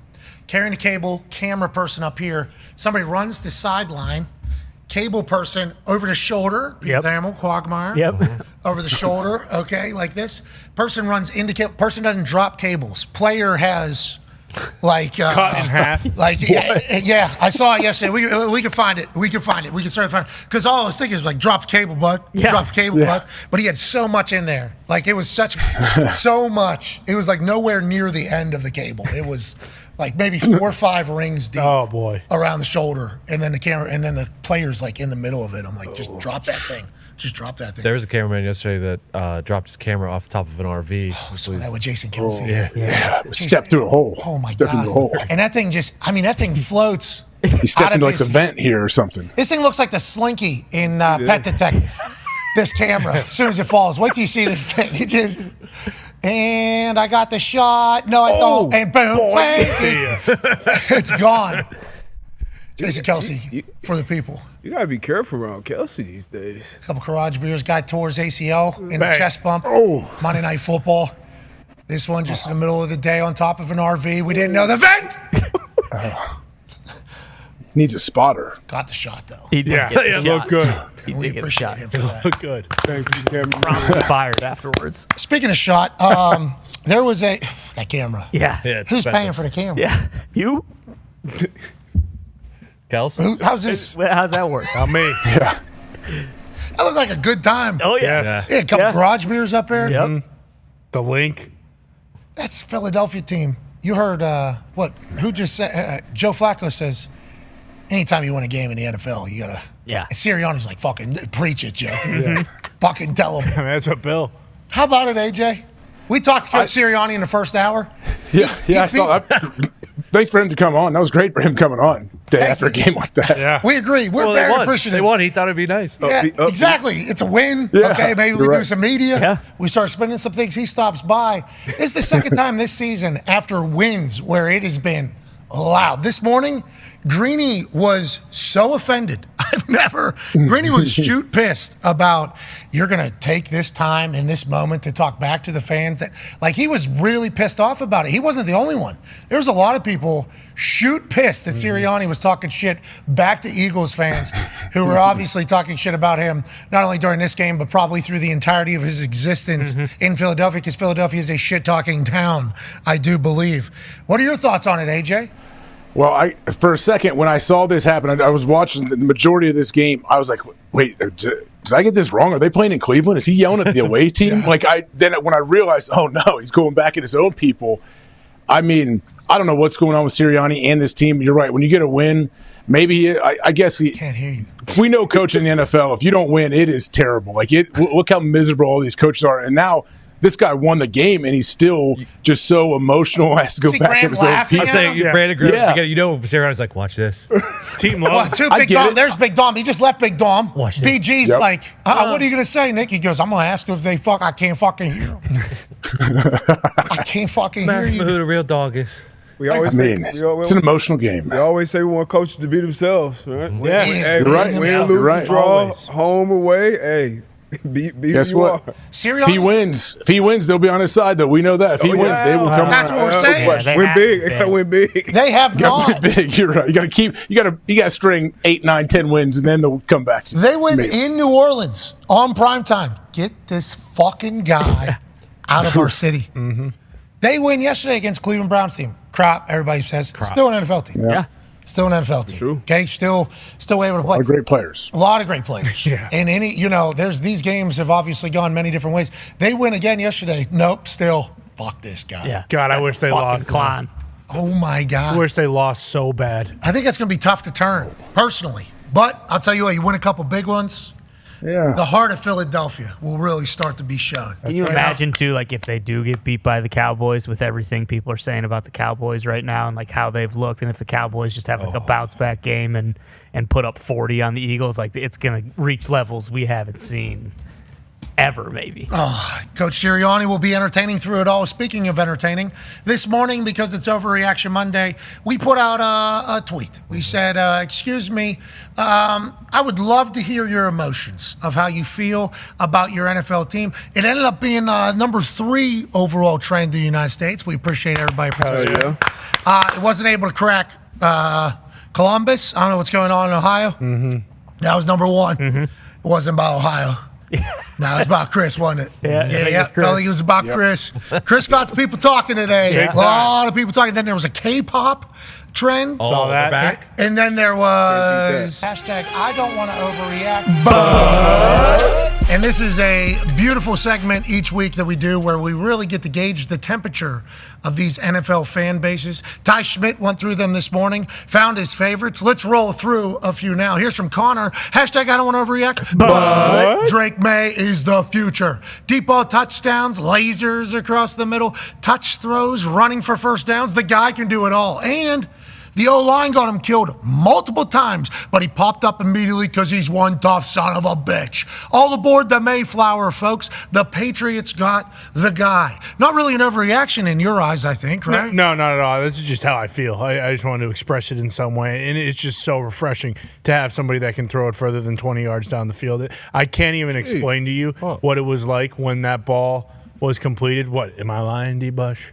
Am I lying? Go on. I can't even explain to you how nice it was when this happened. When Booty was down? Yeah, when Booty got his booty into the end zone on Derek Stingley Jr., too, one of the better corners in the NFL. I mean, it was truly euphoric. In the future is oh so bright in New England. Now we do need to we need to get some guys who can block because holy fuck, I don't know how much longer we can take Drake May getting his arm bent backwards like he's got a chicken wing on his back. But still, it's gonna be good. It's gonna be a good future. We'll see how much longer it takes till we're back competing for playoff Super Bowl. I saw him miss a guy coming across. Right? He missed a guy a little late on it. Yeah, still made the catch. Yeah, that's Pop Douglas football. He's always open. It's incredible too, and that's why everyone's saying he needs a lot of help to get Drake May to that next level. I don't think it's that drastic. They just need guys who are bigger than me blocking for him on the D-line when Daniil Hunter and Will Anderson Jr. are wreaking havoc. It was despicable. Okay, but you said later in the game he hit him in perfect stride, right? Learning from his mistakes quickly. Pop took it to the house. That was his third touchdown pass, I think. Wow. Maybe second.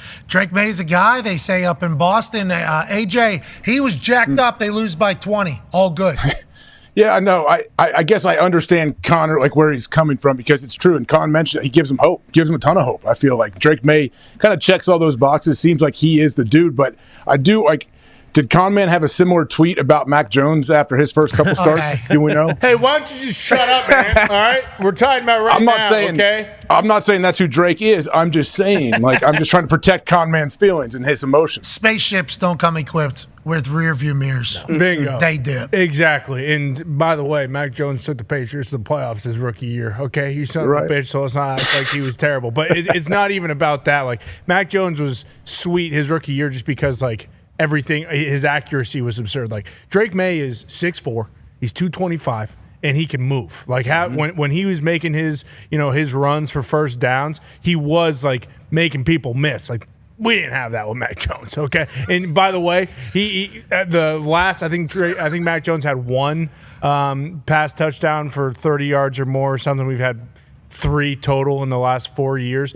None of them were like that. Like there wasn't one where it was, hey, one-on-one coverage. I'm going to hit my guy in a bucket down the sideline on a very, very good number 1 corner. And Drake led the Patriots in rushing, right? Led the Patriots in first guy since 1950 to throw 3 pass touchdowns and lead his team in rushing in his team's debut. That was the big deal coming out of North Carolina because, he is a Southern white. Yeah. So he has a little bit of an accent, and he's very white. Got some Favre in him. So I think people don't really appreciate maybe his athleticism as much. Yeah. He led North Carolina for a season in rushing. Yes. And not just like one game, 2 games, like an entire season. And he's big. Huge. When you see him, it's a vastly different thing. He's big. And it's like, God damn, this is a big boy. Yeah, big's on big. He can move, and he can throw. Yeah, and he's tough, man. And the boys like him, I think. You just heard flack. Like, sometimes, some of these new school dudes, they get, maybe rattled up a little bit, and they got boo-boos. And Drake May, he got fucking crunched so many times, and he still just kept getting back up. So many boo-boos. So many boo-boos, but it doesn't matter to him. He doesn't care about the boo-boos. He just cares about winning. He can handle a lot of boo-boos. Yeah, yes, he can. And he said it after the game, too. Like, hey, look, my family, we're not interested in silver linings. Cool, I fucking dominated. I don't care. We lost. We lost the game. And we're about winning around here. Love that. He said the biggest boo-boo is that we lost. Yeah. He was bummed out. Is that really, what was his exact answer? He did for shoot say, like, yeah, I'm not really worried about the silver linings of, like, how I played. Like, my family, we're more concerned about, like, wins and losses. So the fact that we lost the game is the bigger deal here. Yeah, so his debut was a loss. Yeah, I think that was exactly what he said. Like, my family will probably hold it over my head that my first game ever we lost. And that's his brothers talking shit to him. Never ending. Which they will always do. You're the baby brother, you're the little brother, you're going to get beat up on, you're going to get bullied. Big brother, basketball player, Pops was a quarterback in North Carolina, so athletic family. Think he's going to be a tough kid, kind of a throwback. I'm excited for his future. Like I said, his debut was better than I thought. I know they lost by 20, but that's a damn good Houston, Texas football. How's Drunk Uncle? Did we get an update on Drunk Uncle? Man, he got so fucked up. Pissed himself in the bathroom, passed out, didn't even see the second half. Is that what happened? Missed 2 of the touchdowns. Threw up in his seat. Yeah. No, I don't think that. That doesn't sound like the guy. No. He handles himself. He's a dog. That's a different guy. I think you guys should I don't know. There was a girl puking at the Cowboys game, getting grittied around. I saw that. That was awesome. Man. How about her friend holding her hair back? That was very kind. Just right there in the middle of the entire Everyone. Yeah, it was awesome. Couldn't even go to the corner. Couldn't hold it anymore. Nope. This got to get out of me now. Hands and knees. It's beating me down. We're in the middle of a concourse, but I don't care. I got to get it out of me. That was a wild scene. And then the Cowboys get their asses beat too. Tough day. Let's go to another overreaction, shall we? This is from D-Butch. Well, hashtag, I don't want to overreact, but Caleb Williams, Jaden Daniels, and Drake May will go down as the greatest 1, 2, 3 QB picks in NFL history. Hell yeah. Wow. 3 exclamation points. D-Butch Have you done any research on this? Is this actually an overreaction, or is this potentially true here? You know, this is why you got to love X. They did a little research for me, and my first tweet was might go down, and I changed it to will once I saw the list of these. It's only happened 3 times where you had quarterbacks go overall 1, 2, 3. That was 1971. Jim Plunkett, Archie Manning, Dan Pastorini, 1999, Tim Couch, Donovan McNabb, Achilles Smith, and then 2021. Trevor Lawrence, Zach Wilson, and Trey Lance. So not necessarily a great list to crack, but based on the starts, I think we talked about the stat, 12 TD pass from rookies just this past weekend. We know the slow starts, Caleb Williams. Jaden Daniels has not had a slow start, was in the MVP race. He just had a battle with Lamar Jackson. He looked great. And then we saw the debut of Drake May, which is very, very promising. So, yeah, I'm going to stick by this tweet, and I'm going to go back to it probably 12, 15 years from now. Absolutely. Say, boom. What'd I say? Just like I fucking said it would. Bingo. What's going on in WNBA, by the way? We'll see. One more. We'll see. One more game, I guess. Season's over. No, there's one more game. Oh. What's the series? Yeah, it's big. What's the series? 1-1. Best of 5. Liberty Lynx. It's a best of 5. There's a couple more games then. So a couple more games. Couple more games. I was told that there's one more. game. That's what I was told as well. You were told that at the same time I was told that. Exactly. Well, we had bad information. We apologize. We were misinformed earlier. Sorry. That's 100% on us. Yeah, back to Minnesota. Okay. And have 2 games there, and then if no team can close Minnesota was the team that made it? Yeah. Yes, the Lynx. Lynx. They got some dogs. They run a Good tight team. ship. They beat the Liberty pretty good in that game 1. I've always said they're a great team. Who? The Lynx? Yeah, Minnesota. Can't have Beast Very missing good. a free throw to win a game. No, you can because that adds to the drama. Yeah, that adds to can't it. have Not it. too much on Stewie. Not too much on Stewie. Yeah, well, Sabrina did an interview. I forget. We need Vandersloot to pick up the scoring a bit. I can't wait to hear how the WNBA ends, but there is a tweet that I'm going to look back on. Sure. Potentially. Just like you'll do with this one. 15 years from now, you'll remember. Sure I will. Absolutely. Let's go to the next overreaction, shall we? This is from Gumpy. Hashtag I don't want to overreact, but we never need to see Danny Dimes and the New York Giants on prime time ever again. Gumps, I don't think you're the only one that feels that way, pal. Yeah, NFL, don't care. Like, tell CBS, tell Fox, don't give a shit. Flex it. Like, we can't live like this. There's a better game for Sunday Night Football. We can't watch what we watched. Yeah, but the game we thought would be a better game actually probably was a blowout. Could have been. You know, so it could have just been a miss regardless. True, it was close last night to the very end. And it was very close. It was. It really was. It was a cagey affair. It was a cagey affair. Who's the fashion lady that was Anna Wintour. Anna Wintour. Anna Wintour. However the fuck you say it. One of the two. What? Miss Wintour. Yeah, Miss Wintour. There you go. She is the head fashion person. Yep. Of fashion. Of everything. Fashion. Everyone. Of all of it? Fashion. Like Cruella DeVille? She does a lot of stuff for the Met Gala. She runs it. Oh, so she is fashion. Is she the lady from Devil Wears Prada? Is she like who they modeled that I after? actually think so. Yeah, the inspiration. Oh, okay. She is fashion. Is that why Burrow wears all that stuff? What stuff? Excuse me? I was about to say something else. What stuff? What do you mean by that? The backless suit? I thought that thing looked so sweet. I don't know. Every pregame outfit. His one last night was sick. He's had a few home runs out there. But he does love the fashion. The head of fashion was at the game. Saw a big time win. And also, he had like a mean mug at one point. After his after his run. Eyebrow. He had like people's eyebrow. 47-yard touchdown Interesting run? look. Yeah, it He went for 19 miles an hour. He was moving, but that post. Yeah. What, with the people's eyebrow? Yeah, it was interesting. What's wrong, Viva? No, nothing's wrong. I mean, this unbelievable play. Nobody had this. Running away from everybody. 19 miles an hour at his peak there. With a dive to take it home and then roll through. Good back bump. Hey! Dog. What? Okay. What, dude? What? I love it. It's Joe Burrow football, baby. It absolutely Damn is. right. It absolutely. Big time win. They needed it. Yeah. Cincinnati Bengals needed it. They got it. Now, with that being said, I would like to echo the sentiment that the Giants we've seen enough of. Yeah, not me. Probably throw the Bengals in there too. Went to bed at half. It was nice. It was awesome. Well, Woke that's a up whole feeling other thing. It aggressive. kind of gift you. Yeah. Like, hey, if you want to go ahead and call it a snooze early here, you can maybe catch up with this one in the morning. Mm-hmm. You can TiVo DVR this thing. But there's some people who have parlays and such. Oh, I did too. Riding a parlay. I didn't care. We'll see. Find out in the morning. Bengals did us a favor. They covered. Late. Yeah, they did. A touchdown. They Very did late. Not need to. A lot of people want him to go down, take a knee it out. Nope. Thank you, Touchdown Chase Brown. Cover. Thank you. Thank you. Go run back. Shout out, Chase. His brother's playing as well. Did you see that? There was a piece on that. Safety for Eagles, maybe? Yeah, I didn't know that. Congrats to both of them. Did you stay up for that entire thing last night? Yeah, I did. I appreciate you doing that. Yeah, well, I don't. This is what you were looking forward to all weekend. We heard you on Friday, loud and clear. It's just a fucking joke, man. Like, what are we doing here? Okay, like, how much money does this fucking league make? How much money do these networks pay to have these games?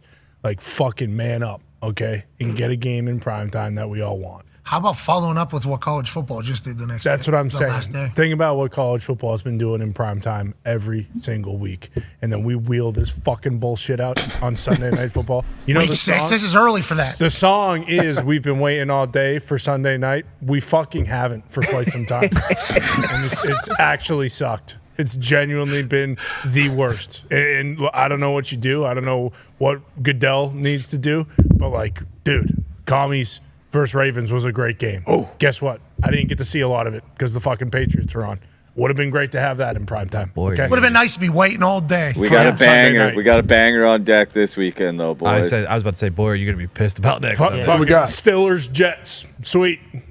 Let's go, man. Yeah, but we could be waiting all day for that game, depending upon what happens. I feel like tonight. I've watched that game 8 times this year already. Yeah. Steelers and Jets have played each other 6 times this year on Sunday or Monday Night Football. Yeah, or Thursday, man. Yeah, right. Yeah, you're right. I think Do you I know have how seen mad it. I am that game's happening? Why? Because that one I have to stay up. Yeah, but primetime, good show. You guys just had Monday night. That thing was good. Kicked off at That 9:45. one's going to be something's going to happen. It's going to be delayed 2 hours. I'm going to bed at 3 o'clock. So then we'll be waiting all day and night for Sunday night. Right. That's great. That's what we're looking for. Game sucks. It's just a joke. Like, there are guys that need to be in primetime, and there are guys that don't.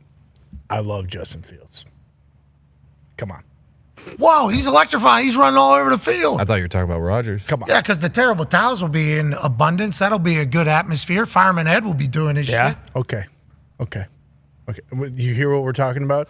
Hey, the stands in this primetime game are going to be pretty sweet. Only a few complexes. Can we get can we put just Lamar and, you know what, Josh Allen, Mahomes, even though everyone hates the fact that Taylor Swift's there. Can we just Well, she's going back on tour. She's selling out stadiums 4 Yeah, times. we got Chiefs at Niners at 425. Like Lions Vikings also playing. What are we doing? What are we Lions doing? Vikings. Boom. I never thought I'd say that.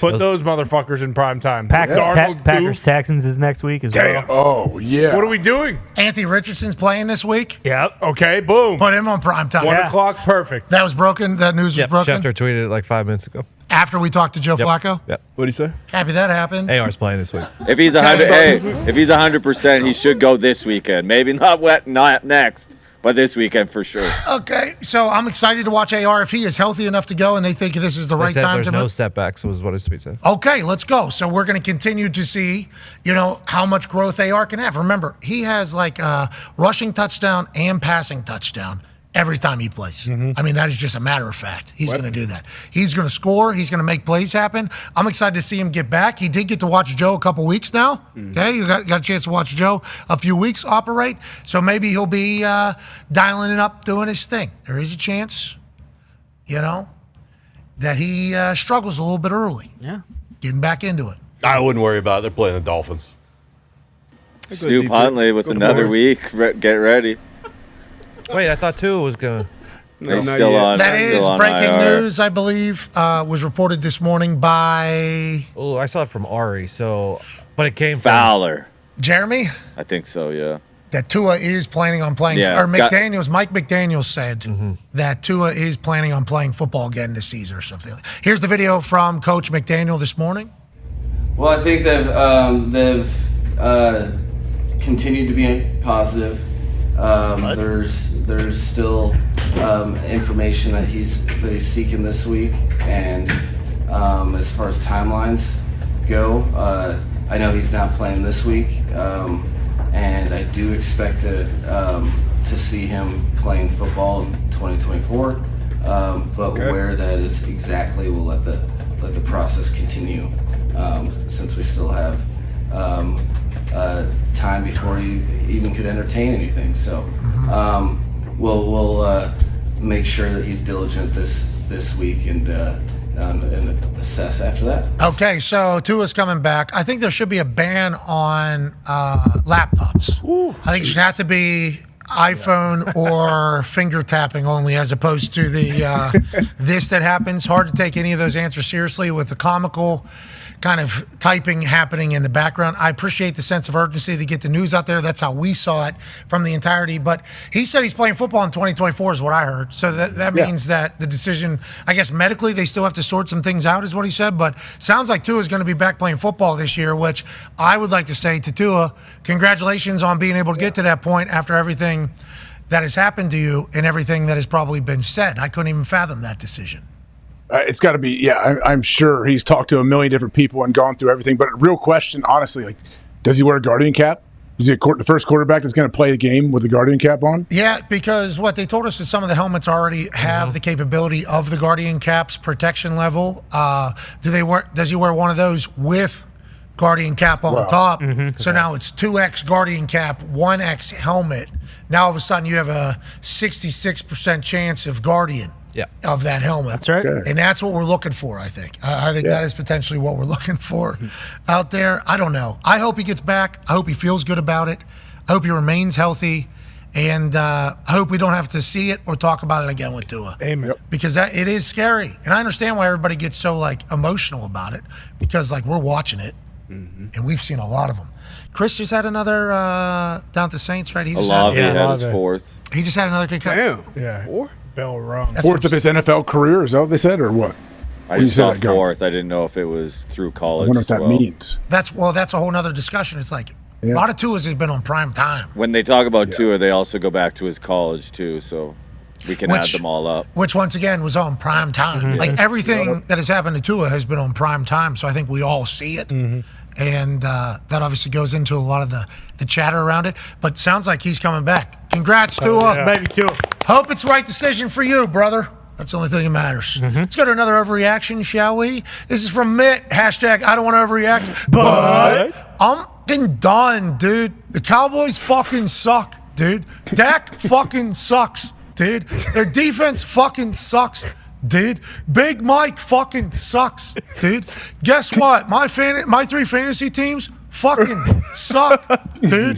The Raiders got a pump block to add insult to the injury, dude. Whatever. I'm on the NBA.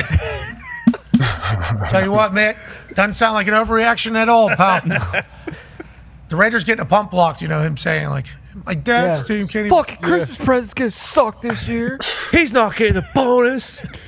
Good tweet, man. Good tweet. Way to go, Mitt. Good job, Mitt. Now, on that blocked punt, I do think we should maybe break down a little bit here. Yes, please. Okay, so here is the situation. All right, so it's a 8-man box, which means there's 8 people on the punt block team in the box. You see 1, 2, 3, 4, 5, 6, 7, 8. Okay, so what does that mean? Well, that means there's 1 out here. There's good math. 1 out here, and then there's 1 back there. That is the quickest way to figure out how many people are in the box.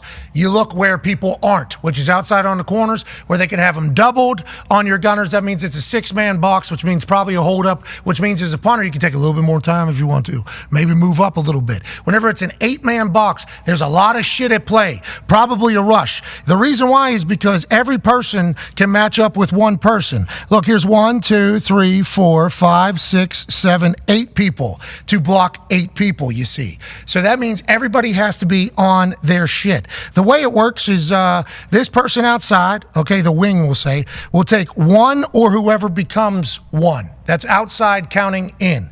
Just like the same as 2 right here will have 2 right there. Then 3 for the guard, and then 4 for the snapper, okay? And then PP takes the other 4, counting out inside out now. Then the guard will take 3, then tackle takes 2, then wing takes 1. So basically, everybody should take their 1, then the PP and snapper are switching up on the 4s, and then everybody else has their person. Okay? Easy as that. Now, Steelers have been bouncing this person back and forth a little bit. How you doing? Because the PP, the personal protector, which is this person right here, number 29, is giving out the cadence. Okay? Letting everybody know that it's an 8-man box with whatever word it is. And then he's telling the snapper to go left or to go right. You're either taking the left 4 or the right 4. Remember, we counted these out. So they'll say blue or red, LA, New York, whatever it is for left, blue, obviously right, red, LA left, New York right. The PP is telling the snapper to go right or left during the cadence. Now, some special teams coordinators teach their rush teams, whenever you hear the cadence given and it tells which way the snapper is going to go, you can go ahead and flip that to confuse the shit out of them. Now, look what happens with the snapper and with the PP. He puts his head down. Once he puts his head down, old buddy comes back around yet again. He doesn't see it. He snaps the rock. Okay, now old buddy's on the other side. He didn't even realize. He looks right first, then he goes back left. So whenever he looks right first, boom, right there. He kind of sets to the right. I think PP, who has eyes on snapper, says, okay, I'm going to go left instead. Snapper picks up the guy on the left. PP picks up the guy on the left. Right 4 comes scot-free, all because of a miscommunication. Blocked punt in the red zone. That's points automatically. That changes the game 12-7, third quarter, all because of a miscommunication between PP and snapper. I don't know if it was on the PP. I don't know if it was on the snapper, but I do know they both were going for the same 4 on the inside, and the other 4 was left scot-free. For us, Matt Overton was the snapper for a long time. Colt Anderson, who's the special teams coordinator for the Tennessee Titans now, was PP. He basically told Overton to stick with wherever he goes first, be decisive, so then I'll be able to pick up the other. That time he looks to his right, then realizes the guy's back to his left, then goes back to his left. I think the PP saw him look right, tried to shoot left. Old buddy comes scot-free. It's wrong. But there is a chance that is kind of how they do it. You're sticking on that 4 regardless. So it's a miscommunication between two people, and you can lose the game. That's why special teams is so fucking absurd. And that's why it is insane. These new kickoff returns, we're not getting a lot of them, right? We're not getting a lot of them. But every once in a while, somebody took it out from 5-6 deep, hit a long one, because all you need is 2 people to fuck up on an entire field, 53 and a third, and you're out the gate. So it's as small as that. And Danny Smith and the Pittsburgh Steelers took advantage of it. I think just by watching it, I haven't talked to anybody over there, I think they checked that. I think they checked into that, changed the side it was going to, and really took advantage of a call that they knew was coming, I think, personally. No, Danny Smith is great. They'll get a few a year. They got a field goal block last week. Miles Killebrew last year had a couple pump blocks that got him to the Pro Bowl as a special teams player. Jeremiah Moon got that one. So, yeah, Danny's always dialing it up over there while he's chewing on that gum. Them being able to check into it, though, is a big deal. Yeah. Knowing that it's happening and then being able, because that could have been a hold-up. We have no idea. We're going to have 8, show pressure, show rush. And then whenever they hear the check and it's like that, they could have been going the other way, move the opposite side. But him gaming the snapper by going back and forth, and then the snapper's head going down, and then, oh, shit, where is he?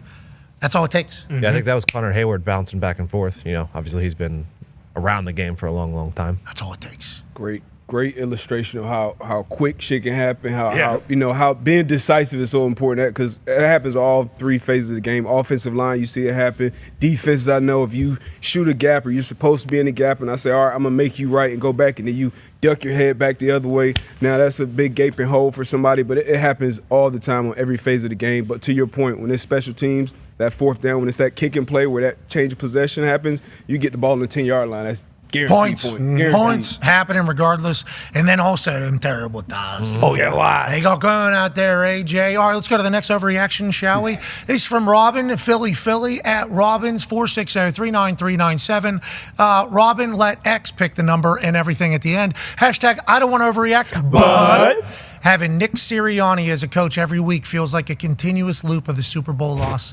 The only thing we gained in this bye week was dickhead haircut. Fire this guy and feed him to the heroin addicts in Kensington. They won the game. Oh, my God. Jeez. They beat the Browns. That's after a win. He's really for Philly, too. And they're like, why is this guy chirping these fans? Dickhead. The only thing we gained in this bye Holy week. shit, that's good. Ty, how many of this? Almost every single one, every single overreaction from Eagles fans had to do with Sirianni. There was nothing else anyone had any gripes with. They beat the Browns. Yes. A professional football team. Hurts played great. This fucking guy. And he's going to have the gall to talk shit to us. That's a bad move on his part. Absolutely. In Philadelphia? Yep. Yeah, I think so. But like he's saying, it's a bad move for you. Yeah, that's right. That's what he's saying in the entire. What do you say? Feed them to the heroin addicts in Kensington? Kensington. Yeah. Jesus, AJ. Jesus. I mean, well, it didn't help that he. I think people were kind of said he brought his kids up there to the post game presser as well. That didn't help. Yeah, that's quite a babyface move. It is. That's a good babyface move. Shielded like him. You know, like Commissioner Goodell will go out there, bunch of firefighters. Yep. Yeah. It's a good move. It's a good move. Hey, we got 10 Make-A-Wish kids coming out here with Commissioner Goodell. That's what we thought. Don't boo the kids. That's Don't boo what the we kids. thought. Bringing the kids up on the set. Why are my kids up here? Because there's a family. Yeah. That's why. Same one. You got anything to say? Go ahead. We did, but not in front of you. Oh, okay. Okay. Just like I thought. They won the game. Yes, they did. They won the game. It's hard to win. NFC East, pretty wide open aside from obviously how the Commanders are, and they obviously fresh off a loss there. So it's like they could really have success this Could season. have a home playoff game. And these Eagles fans like, well, we're going to hate the guy coaching. Yeah, we don't care. All right. Well, good luck, Sirianni. You'll turn them. Good luck. You'll turn them. Let's go to the next overreaction, shall we? It's from Kyle at I'm Kyle Mangum.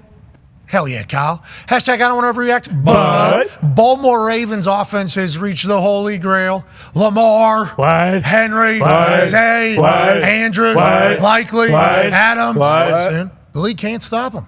Lamar doesn't lose to rookie quarterbacks. He's 7-0. Lamar doesn't lose to NFC teams. He's 22-1. So one time he did. John Harbaugh, we love you again, says Kyle Mangum. Remember, they wanted to kick Harbaugh out of town a few times, AJ Hawk.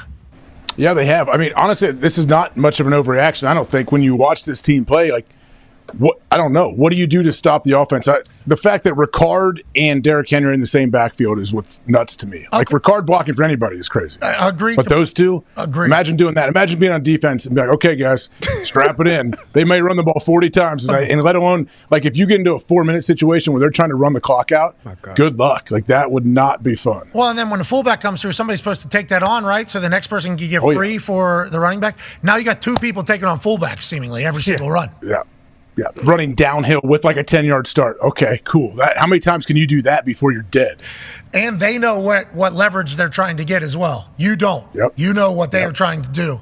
Jeez. Filthy. It feels fake. We talked about it earlier. Commish should have stepped in and said it's not allowed. But then you put on top of that, Mark Andrews is back with Likely. Did you see that catch Mark Andrews made? Yeah. He's a fucking beast. Completely forget about Mark Andrews being the guy He's that a monster. he is. Finally, yeah. Absolute monster. What's that, Tone?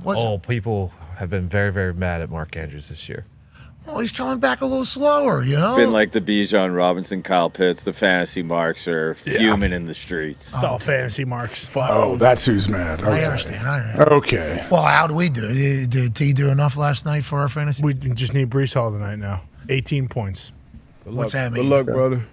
What's he got to do for that? Touchdown. It's very possible. We need him to have probably 3 catches for like 25 yards, probably 75 on the ground, and a touchdown. Okay, big night out of Brees we need. We need like a premiere evening for Brees Hall tonight. I mean, Brees Hall, he does that in his fucking sleep. You're right. I didn't even think about that. What are we talking about? Yeah, They gave of $1 course. billion to Derrick Henry last week. Yeah. Well, we were just talking about them. They're a cheat code, seemingly, over there. And Mark Andrews is back. We're happy for that. Congrats to fantasy people. The time has come. Yeah. Well, they all dropped. Nobody started Mark Andrews, so it kind of probably pissed them off even more that he's doing good now. Can't win. Actually, yeah, they probably started Likely instead of Mark Andrews. And what happened? And Likely didn't do as good as Mark Andrews. So those people are even more. There's layers to this. Yeah. This fucking, and also this fucking, and this fucking. I can't believe this fucking. They'll figure it out. Yeah, they got it together. Same way defenses feel when they're playing this fucking Ravens team. You talk about, because AJ talked about, you got to think about Ricard and Derrick Henry, and then as soon as they go play action, oh shit, Lamar out the gate. Oh, Mark Andrews wide open in the 7th round. Likely will be a game record for most teams. He was just a guy that lined up at tight end. And then Zay Flowers. He's a legit #1 dude. So, I mean, I don't know. I asked Bill earlier, like, what the fuck do you do when you're playing against this Ravens team with Lamar? 300-yard passer, 100-plus yard rusher, 100-plus yard receiver. Like, it's tough. What was it, their second play to Zay? I think it was the second play of the game to Zay, just like a little screen. And then he was. Yeah. He had 110 in the first half. Yeah, I think it was second play. Gone. See ya. Yep. Lyman. Look at the lineman Damn, moving. big down the fella, field. too. Likely. Likely blocking 50 yards down the field, and he could just go crazy receiving-wise every single week. And then I saw a stat about all the quarterbacks that Lamar Jackson and the Ravens have beat, and then if you talk about Likely's toe being in, add Patrick Mahomes in there, I think it's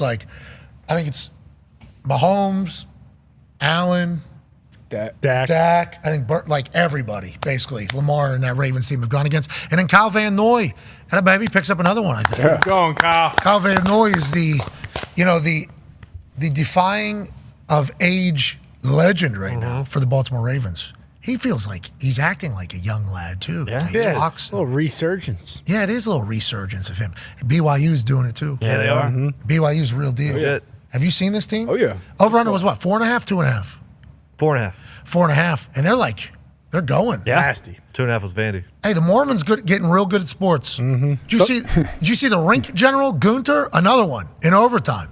He's fucking phenomenal for the Utah Hockey Club. For the club, yeah. I don't know, Utah Jazz, what are they? Not good at basketball? Are they? Nah, they blow. Yeah. They're undefeated. Already? Everybody is. Preseason? They're undefeated, yeah. Oh. The Utah Hockey Club is getting walked by the Devils right now. Well, it's going to happen. It's hockey. What about the Panthers? Panthers winning? Yeah, I think they're up 4-3, brother. Oh, Panthers up 4-3 over the Boston Bruins? Yes, sir. Wow. That would be big. Wow. No Barkey, no Chucky. Wow. Yeah, Swayman in net. Whoa. I'm worried, man. Well, this is 2 times now early in the season where the Panthers have said, we're the ones. Yeah. That's what they do this. Well, they are. They won the Cup. Well, that's what I'm saying. But this year, too, they're saying. This what happened last year. Another 4-piece by Swayman? Jeez. Oh, no. This is his preseason. If he's not you ready. guys are so worried about Game 4. Yep. This is why none of you motherfuckers get it. Okay, it's an 82-game fucking. D-Butch has the Stanley Cup right now. He gets it. D-Butch was a Bolts fan 3 years ago. No! So I'm not fucking I was worried not. Never. about Butch. Ever. Okay? Don't look now. The Golden Knights are 3-0. What? Texas hockey 3-0 as well. Yeah. boys. Really? Pens are 4-1, right? What are the Pens? Got it.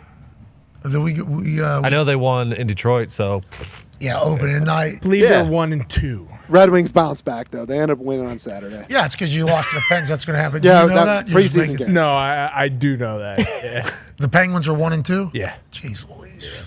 Back-to-back shout-outs for Texas hockey this weekend, boys. Could be the year. Who's on your team? Maradona still down there? No, Pat's retired, too. We got some new young lads Basil from McRae. Kelowna. They're lighting it up. How about the Golden Knights? They got everybody They still? got all the boys are back. All the boys are back that we met last year? Big boys. We Wild Bill. lost Lost a couple Marchie, big but guns. that doesn't matter. Got fucking Tomas Hertl at the deadline last year. Noah Hannafin signed a new 10-year deal. Still got Dog. Stoner. Still got Jockey Hannafin's a Aces, dog. Pietrangelo. Wild Bill? I could go fucking on and on here. Are you still on the team? Yeah. I mean, they still have my 10-day rights. Yeah, so yeah, I am. How about you sitting in those pads? Oh, God. That's the best. Never forget it, ever. It's one of the worst days of my life. The skates. You had the skates on the whole time. Yeah, I know. Oh, yeah. My feet still hurt. I was Oh, man. teetering on wildly hungover and being still boozed up, too. Forgot all Lost about my voice, didn't have. Oh, boy. That was a struggle. I'll never forget that. Probably had whiplash from that Zamboni ride, dude. Ever. Yeah. The hell of a night. I got it, All time. buddy. That was a great way to start Radio Row. Yeah, Super Bowl week. Super Bowl It week. was a hell of a night. God, fresh off the plane, Yeah. right into their arena. Yep. You hitting that crank to start the entire thing. And then being treated like Yeah, Make-A-Wish kid. Terminal cancer. For sure. they gave him all the bells and whistles. There he is. There he is. Fucking go, boys. The amount of time I heard, let's fucking go, boys. Yeah, a lot of here we fucking go, boys. So good, man. I appreciate you doing that. That was very That was a kind good of time. you. Was that the night we went to U2 too? Yeah. Oh, it was? Yep. Yeah, it Oh, was. wow. Worst day of his life. Good for you. Yeah, it was. That show could have been sweet. It could have. We agree. Had a real opportunity. If you two didn't. Who's playing there now? Who's there now? The Eagles. I guess everybody since has been great. Like, I heard Dead and Company was fucking nuts there. UFC seemed to be sweet. Oh, you mean they tried? Yeah, they used the sphere. Yeah. Well, I think you two want to get in there first. Yeah. So they didn't really get a chance to experience it. They'll be back. When they go back, it's going to be even better. And there's people that have told us that they went and they thought it was the greatest show of all time, right? Yeah. Fowler? Yeah, Chris Fowler said that. Chris Fowler thought it was a great show. We were completely Yeah, he wrong. basically said anyone who didn't think it was a good show is just a moron. Jesus, Fowler. Whoa. Fuck, serious? Jeez. All right, let's go to the next overreaction, shall we? This is from Duastan4211, 1-5 with no hope. He says, hashtag I don't want to overreact, but I think the city of Jacksonville needs to reconsider spending $1 billion to keep the Jaguars in Jacksonville. They belong in London. Ship them out of town, says this Dua Lipa fan. I'll tell you, man, it's not a fun scene to watch. Doug's bummed. Yeah. Trevor's bummed. Yeah. Gabe Davis is down there doing stuff we haven't seen Gabe Davis do. He dropped a catch. He's like, I never seen Gabe Davis do that. No. Maybe that's who the ETN gets hurt. Who the Lions go. Yeah, I was just going to say. Josh Hines Allen. Yeah. He got franchise tagged. He's unbelievable. Maybe that'd be. Maybe he becomes a Detroit Football Lion. I would love that. What about the guy in Cincinnati? Wasn't he supposed to be traded at the beginning of the year? Yeah. Number 91, Trey Hendrickson. It's an interesting number I saw yesterday. I was like, 91's an interesting number. Goal scorer. Yeah. Fedorov. Yeah, I appreciate the fact he's No gloves. Yeah. Stammer. Yeah, he's still in there. He's the man. These are 91s, if you're wondering. Dennis Rodman. Preston Smith. Let's go to the next overreaction, Dennis shall Rodman. we? DPHR at DPHR Music. I'll tell you. Yeah, bangers. Bangers. Yeah. You're listening to DPHR Music.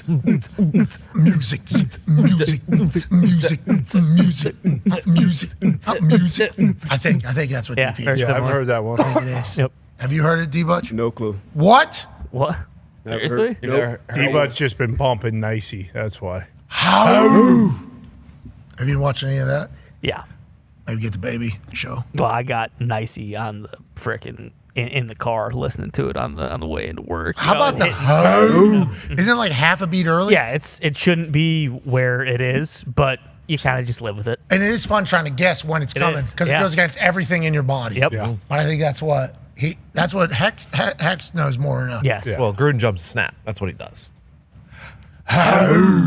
It is a banger. It is. Gruden loves football. Yes, he does. At DPHR, music. Hashtag I don't want to overreact, but Jim Harbaugh's heart has been taking the pregame hits like Justin Herbert has for his entire life because this man loves football so much. 2-0 with arrhythmia is the hardest line I've ever heard, and I'll die for you too, Coach. Bolts all the way, baby. Okay, Chargers fans with a little bit of hope. Hell yeah. Love to hear it. They've got a great fan base over there. Feels like this team is actually one that you can get behind. Harbaugh's going to make a winner out there. How soon, though, D-Butch? He's going to build a winner. He always does. I think this year, as soon as this year. Whoa, they can hashtag I don't want to overreact, but I still think they get to the playoffs. I had that thought and that feeling coming into this year. To your point, Harbaugh builds a winner. I think he will continue to do so. When Justin Herbert is healthy, there's not many quarterbacks going into the game, and I'm going to say, hey, I like that guy to win the matchup over him. And then when you got a guy that's lead, I was glad that obviously Jim was okay, but he was medically educated enough to speak on it as well. Yes. He got a little more information post game, but love watching any of the Harbaughs coach some football in the team that they coach. yeah, he didn't drop the working through it. Mm-hmm. Yeah, it was I am medically cleared to speak about this, he said. How about that? Think about that, though. We've talked about it a couple of times now, and I feel obligated to bring it up. My heart rate gets up to 100, 120, 130 whenever you're working out. You feel like you're really doing it. Yeah. You feel like you're really, really getting after it. And there's different workout things where you're trying to keep above 115, I think, and keep it in a 145, 115 area. I think that's the whole thing.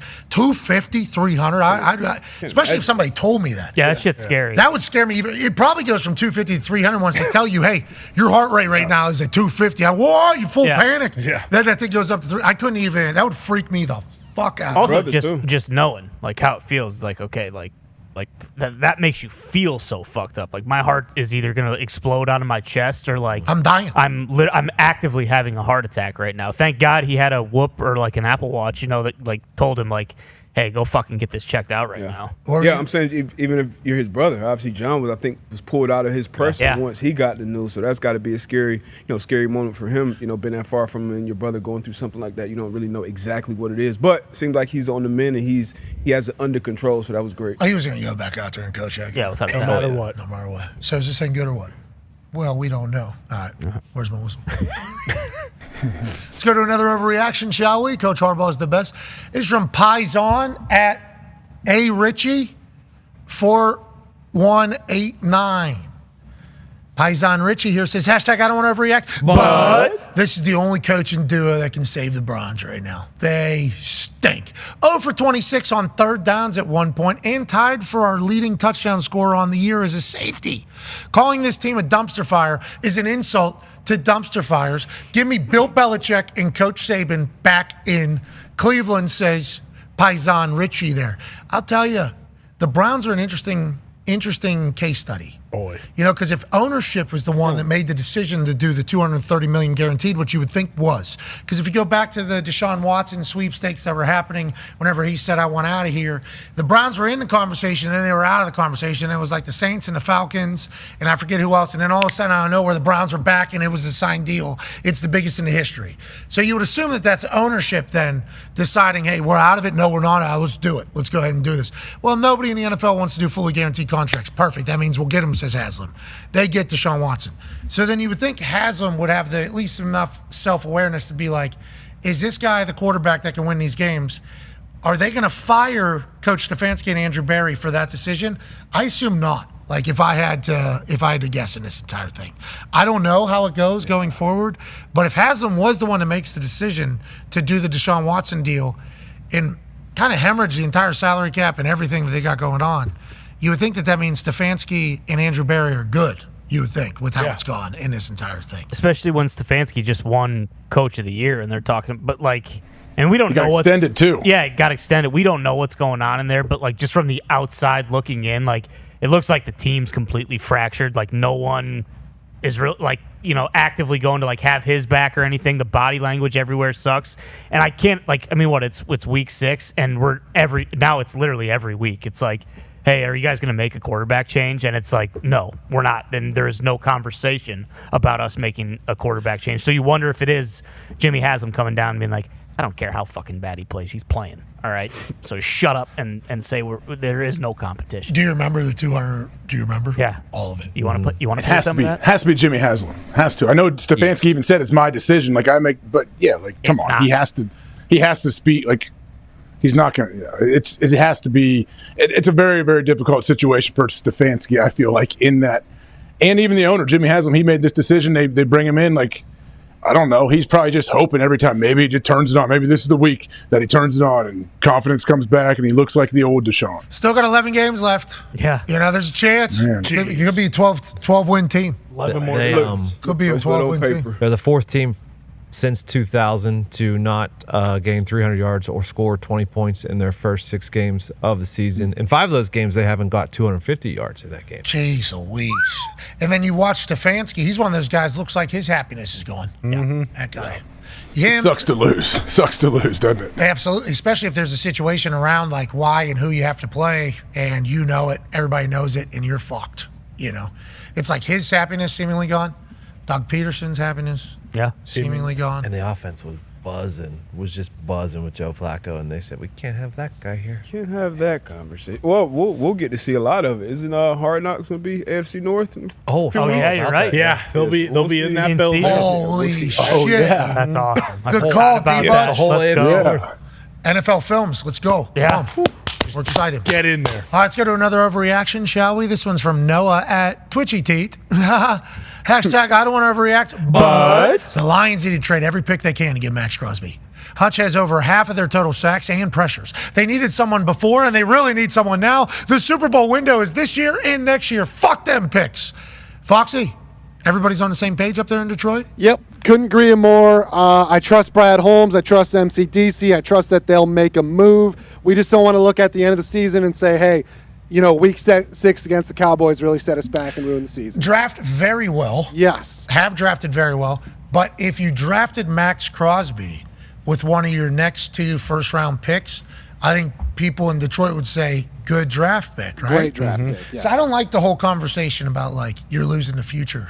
And it's like, we'll just view that pick as Max Crosby. Part of your future. Now we're rolling. Also, quarterbacks. and even more so now when it's like, hey, we're fucking good, so we're going to be picking like 29, 32. We're not going to have a top 5 pick, so it doesn't matter. As someone who has a generational pass rushers that they root for and has seen him been out, and in those games they are 1-10 when he is out. Now the Lions have a much better offense in that time period, but still you're going to want to go get a guy. Could you imagine 2 ones for Max Crosby to go back to Detroit? We'll do it in a heartbeat. He's so Absolutely. He is perfect for the culture. And if you're Tom Telesco, it's like 2 ones. Hold on, we can have a conversation. Max wouldn't. But there's people right now that just heard what we just said. Yeah. And Max obviously is a part of this whole conversation. Max, we're not saying, we're just saying people want you in Detroit. Right. There's people in the football world that would say we're crazy for even offering that up. And it's like, are we getting fucking Max Crosby? Yeah, and where am I wrong? This guy plays every play, doesn't he? This guy play literally every single play, and he sets a tone. And he's like, could you imagine him and Hutch? Oh my God. Be nasty. Be probably the best duo. For the next 2 years? Even before the injury, if you could tell me I could handpick a single player to put on the Lions, I would have said Max Crosby. And Max doesn't want to leave the Raiders. He's literally the Raiders pillar. We're just saying if Holmes was to call Tom Telesco and say 2 ones and a 2. Gotta listen. Right? You gotta listen. Yeah. What was that? 2 ones? 2 ones? They need a quarterback too. So like, if you're going to move up in the draft to get a quarterback at 1 or 2, like if you have 3 first-round picks. AJ, you giving 2 ones for Max Crosby if you're the Detroit Lions right now? Yeah, especially after hearing us, flesh it out and talk about it. Yeah, I'm doing it. No question. What's the contract? Can they handle it? Can you handle the A contract? lot of cap space. Yeah, they got lots of cap Okay. space. Yeah. Wow. Detroit born. You know how they view draft picks, though, man. I know, legit. They drew. How old is Max? That's part of it. 28. Say 28. Yeah, 29. 27. Send it. Just what? This is all ex-players talking right now and fans, right? Like as ex-player, if you have the cap space and we have a need, I don't give a fuck who we're drafting as player. Next year, the year after, is he going to be better than Max Crosby? We hope. You would hope that's going to be the case. But we got the final product already. The dream and the hope and the possibility and the maybe is here. We're ready for it. Let's go. Could you fucking fathom that play? We got to go now. I mean, the offense is so good. I don't know if we can outscore every single team we play without Aiden Hutchinson or a replacement. Like, they got to do something. I don't know what it's going to be, but Max Crosby will be absolutely perfect. And Hutch probably wants him more than anybody.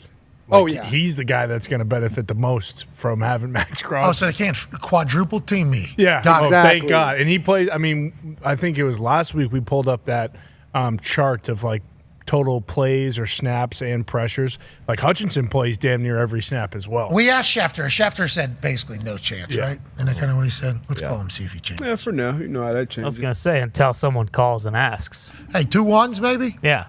That would be crazy. Holmes, incredible drafter, though.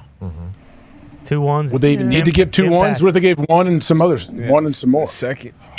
Schefter, we're live. We're live. Okay, we're live. We are live still. Max Crosby getting traded to the Lions, is it no? No, I don't expect that to happen.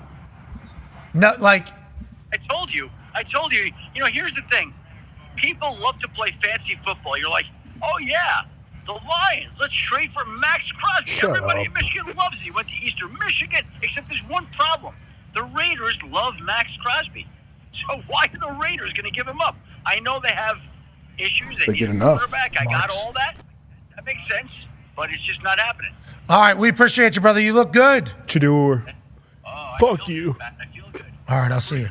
What does Shefty know? He said no chance, boys. Fucking Marks. Fuck Shefty. Fucking Marks. You guys want to play fantasy football. Definitely don't fuck. This is reality, brother. Okay? All right, let's go to the next overreaction, shall we? Oh, that was the last one. Okay, perfect. Good work, boys. Good work, team. All right, let's get the hell out of here. That was good overreaction Monday. We got to make our picks for Monday Night Football. What happened yesterday? I think it was pretty good. 9-3-1, 8-4. Wow, look at you guys. See in the field. This is what happens when the favorites win. It's called us Marks. This is obviously we ride that particular title whenever we come to picking games. Good work, AJ. Way to go, pal. Proud of you. Oh, yeah, boys. I should have picked the Steelers. I was waffling on that. Yeah. Should have done it. Well, My fault. I was waffling on Packers Cardinals. We should have known that one. The weather, after that massive win against the Niners. Yeah, but waffled on the Broncos, and you were correct. Yeah, 'cause you're you right. Waffled to the Chargers. Yeah, and Justin Herbert looked very good. Mhm. That bye week, I think his ankle just it's good. Yeah. remarkable. D-Butch, how do you see tonight going, pal? Buffalo Bills favored by 1 now. Started at 2 this morning. It's to 1 on the road against the New York Jets. Fireman Ed's going to be there. Yeah, of course. Okay, you need to know that. Yep. He's going to be fucking. He'll have him ready. He'll be. Yes, he will. He'll be on camera. Listen to the timing on the kickoff. Okay, whenever he hits the Jets, Jets. Wait till you hear the. Look, you're watching a master work. Yeah. It's an entire stadium. This fucking Whole thing. whole place going bananas. Is Josh Allen going to be able to handle that? Obviously, he's been in the division with Fireman Ed for a long time, but will he be able to handle the chanting at the pace in which they're going to be chanted tonight? Because brand new head coach, interim head coach, Coach Brick, taking over for the Jets. What's his messaging going to be? Are they going to be able to start out better than they have? Because they are the worst first half team in like the history of football or something along those lines. And then for the Buffalo Bills, they need it. Is their window still open? D-Butch, how do you see tonight going, pal? Man, you know what? This was a lot closer to me this morning, but after talking to Bill and him being concerned, his concerns with the Bills' speed on defense. You boys need a big game from Breece Hall. I think he has a big game tonight. I think Aaron Rodgers has a big game tonight. They obviously get the interim coach bump. I'm going with the Jets with the win. And I like the over in this one, too. 40 points. A lot of offenses putting up a lot of points. I think Josh Allen and Aaron Rodgers can put up over 40. Okay, that's D-Butch pick. He got the Jets and the over. AJ, do you see it the same way? Yeah, who was out again for the Bills on defense? I'm not sure on defense. Is Ed Oliver out? He said Ed Oliver was out. Is that true? Shefty said most of the guys who are questionable should be in line to play. But none of it was confirmed because you didn't ask anybody. Oliver is out. Oliver out. Okay. I mean, yeah, that doesn't bode as well for. I love Ed Oliver and what he does, but I'm taking the Jets. Give me the over as well, D. But interim coach bump. Here we go. Aaron's got to get back on track. Let's see how it goes. Okay, I agree with everybody. I got to say. Oh, yeah, boys. All right, it's a good show. We'll see you tomorrow. Maybe it's Aaron Rodgers Tuesday. Maybe it's not. We can't thank you enough for allowing us to do this for a living. Be a friend. Tell a friend something nice. It might change their life. Like dude wipes for real. Yeah, it does. Wipe your ass with one of these. Change your life. That's right. Take a dump because everybody poops. And when you're done, wipe your cheeks with a dude wipe. Change the game. People say wet wipes. Those are for babies. It's like, have you ever wiped your ass with one? Game changer. Amazing. Well said. You know what they say? Yeah, they do say that, and they're wrong. That's for babies. You don't use that. Consider me a baby then. Yeah. Chalk me up. Consider my cheeks baby cheeks. That's right. Because, boy, do they feel better when I do wipe my ass. Ain't that right, Tom? Hell yeah. When you're out on the ranch, what are you doing? Use some dude wipes, brother. That's right. Consider me a baby. Consider my cheeks clean. Hold my legs. Nope. Don't do that. Well, keep going, Tom. We're in this Keep thing it together. All right, team on me. We'll see you tomorrow. Team on 3. Tony, good work. You guys have changed diapers. You get it. Hammered Dahn is on in like 10, 15 minutes. Yep. There'll be more from where that came from. That's right. Hell yeah. Yep. Team on 3. 1, 2, 3, team. Goodbye.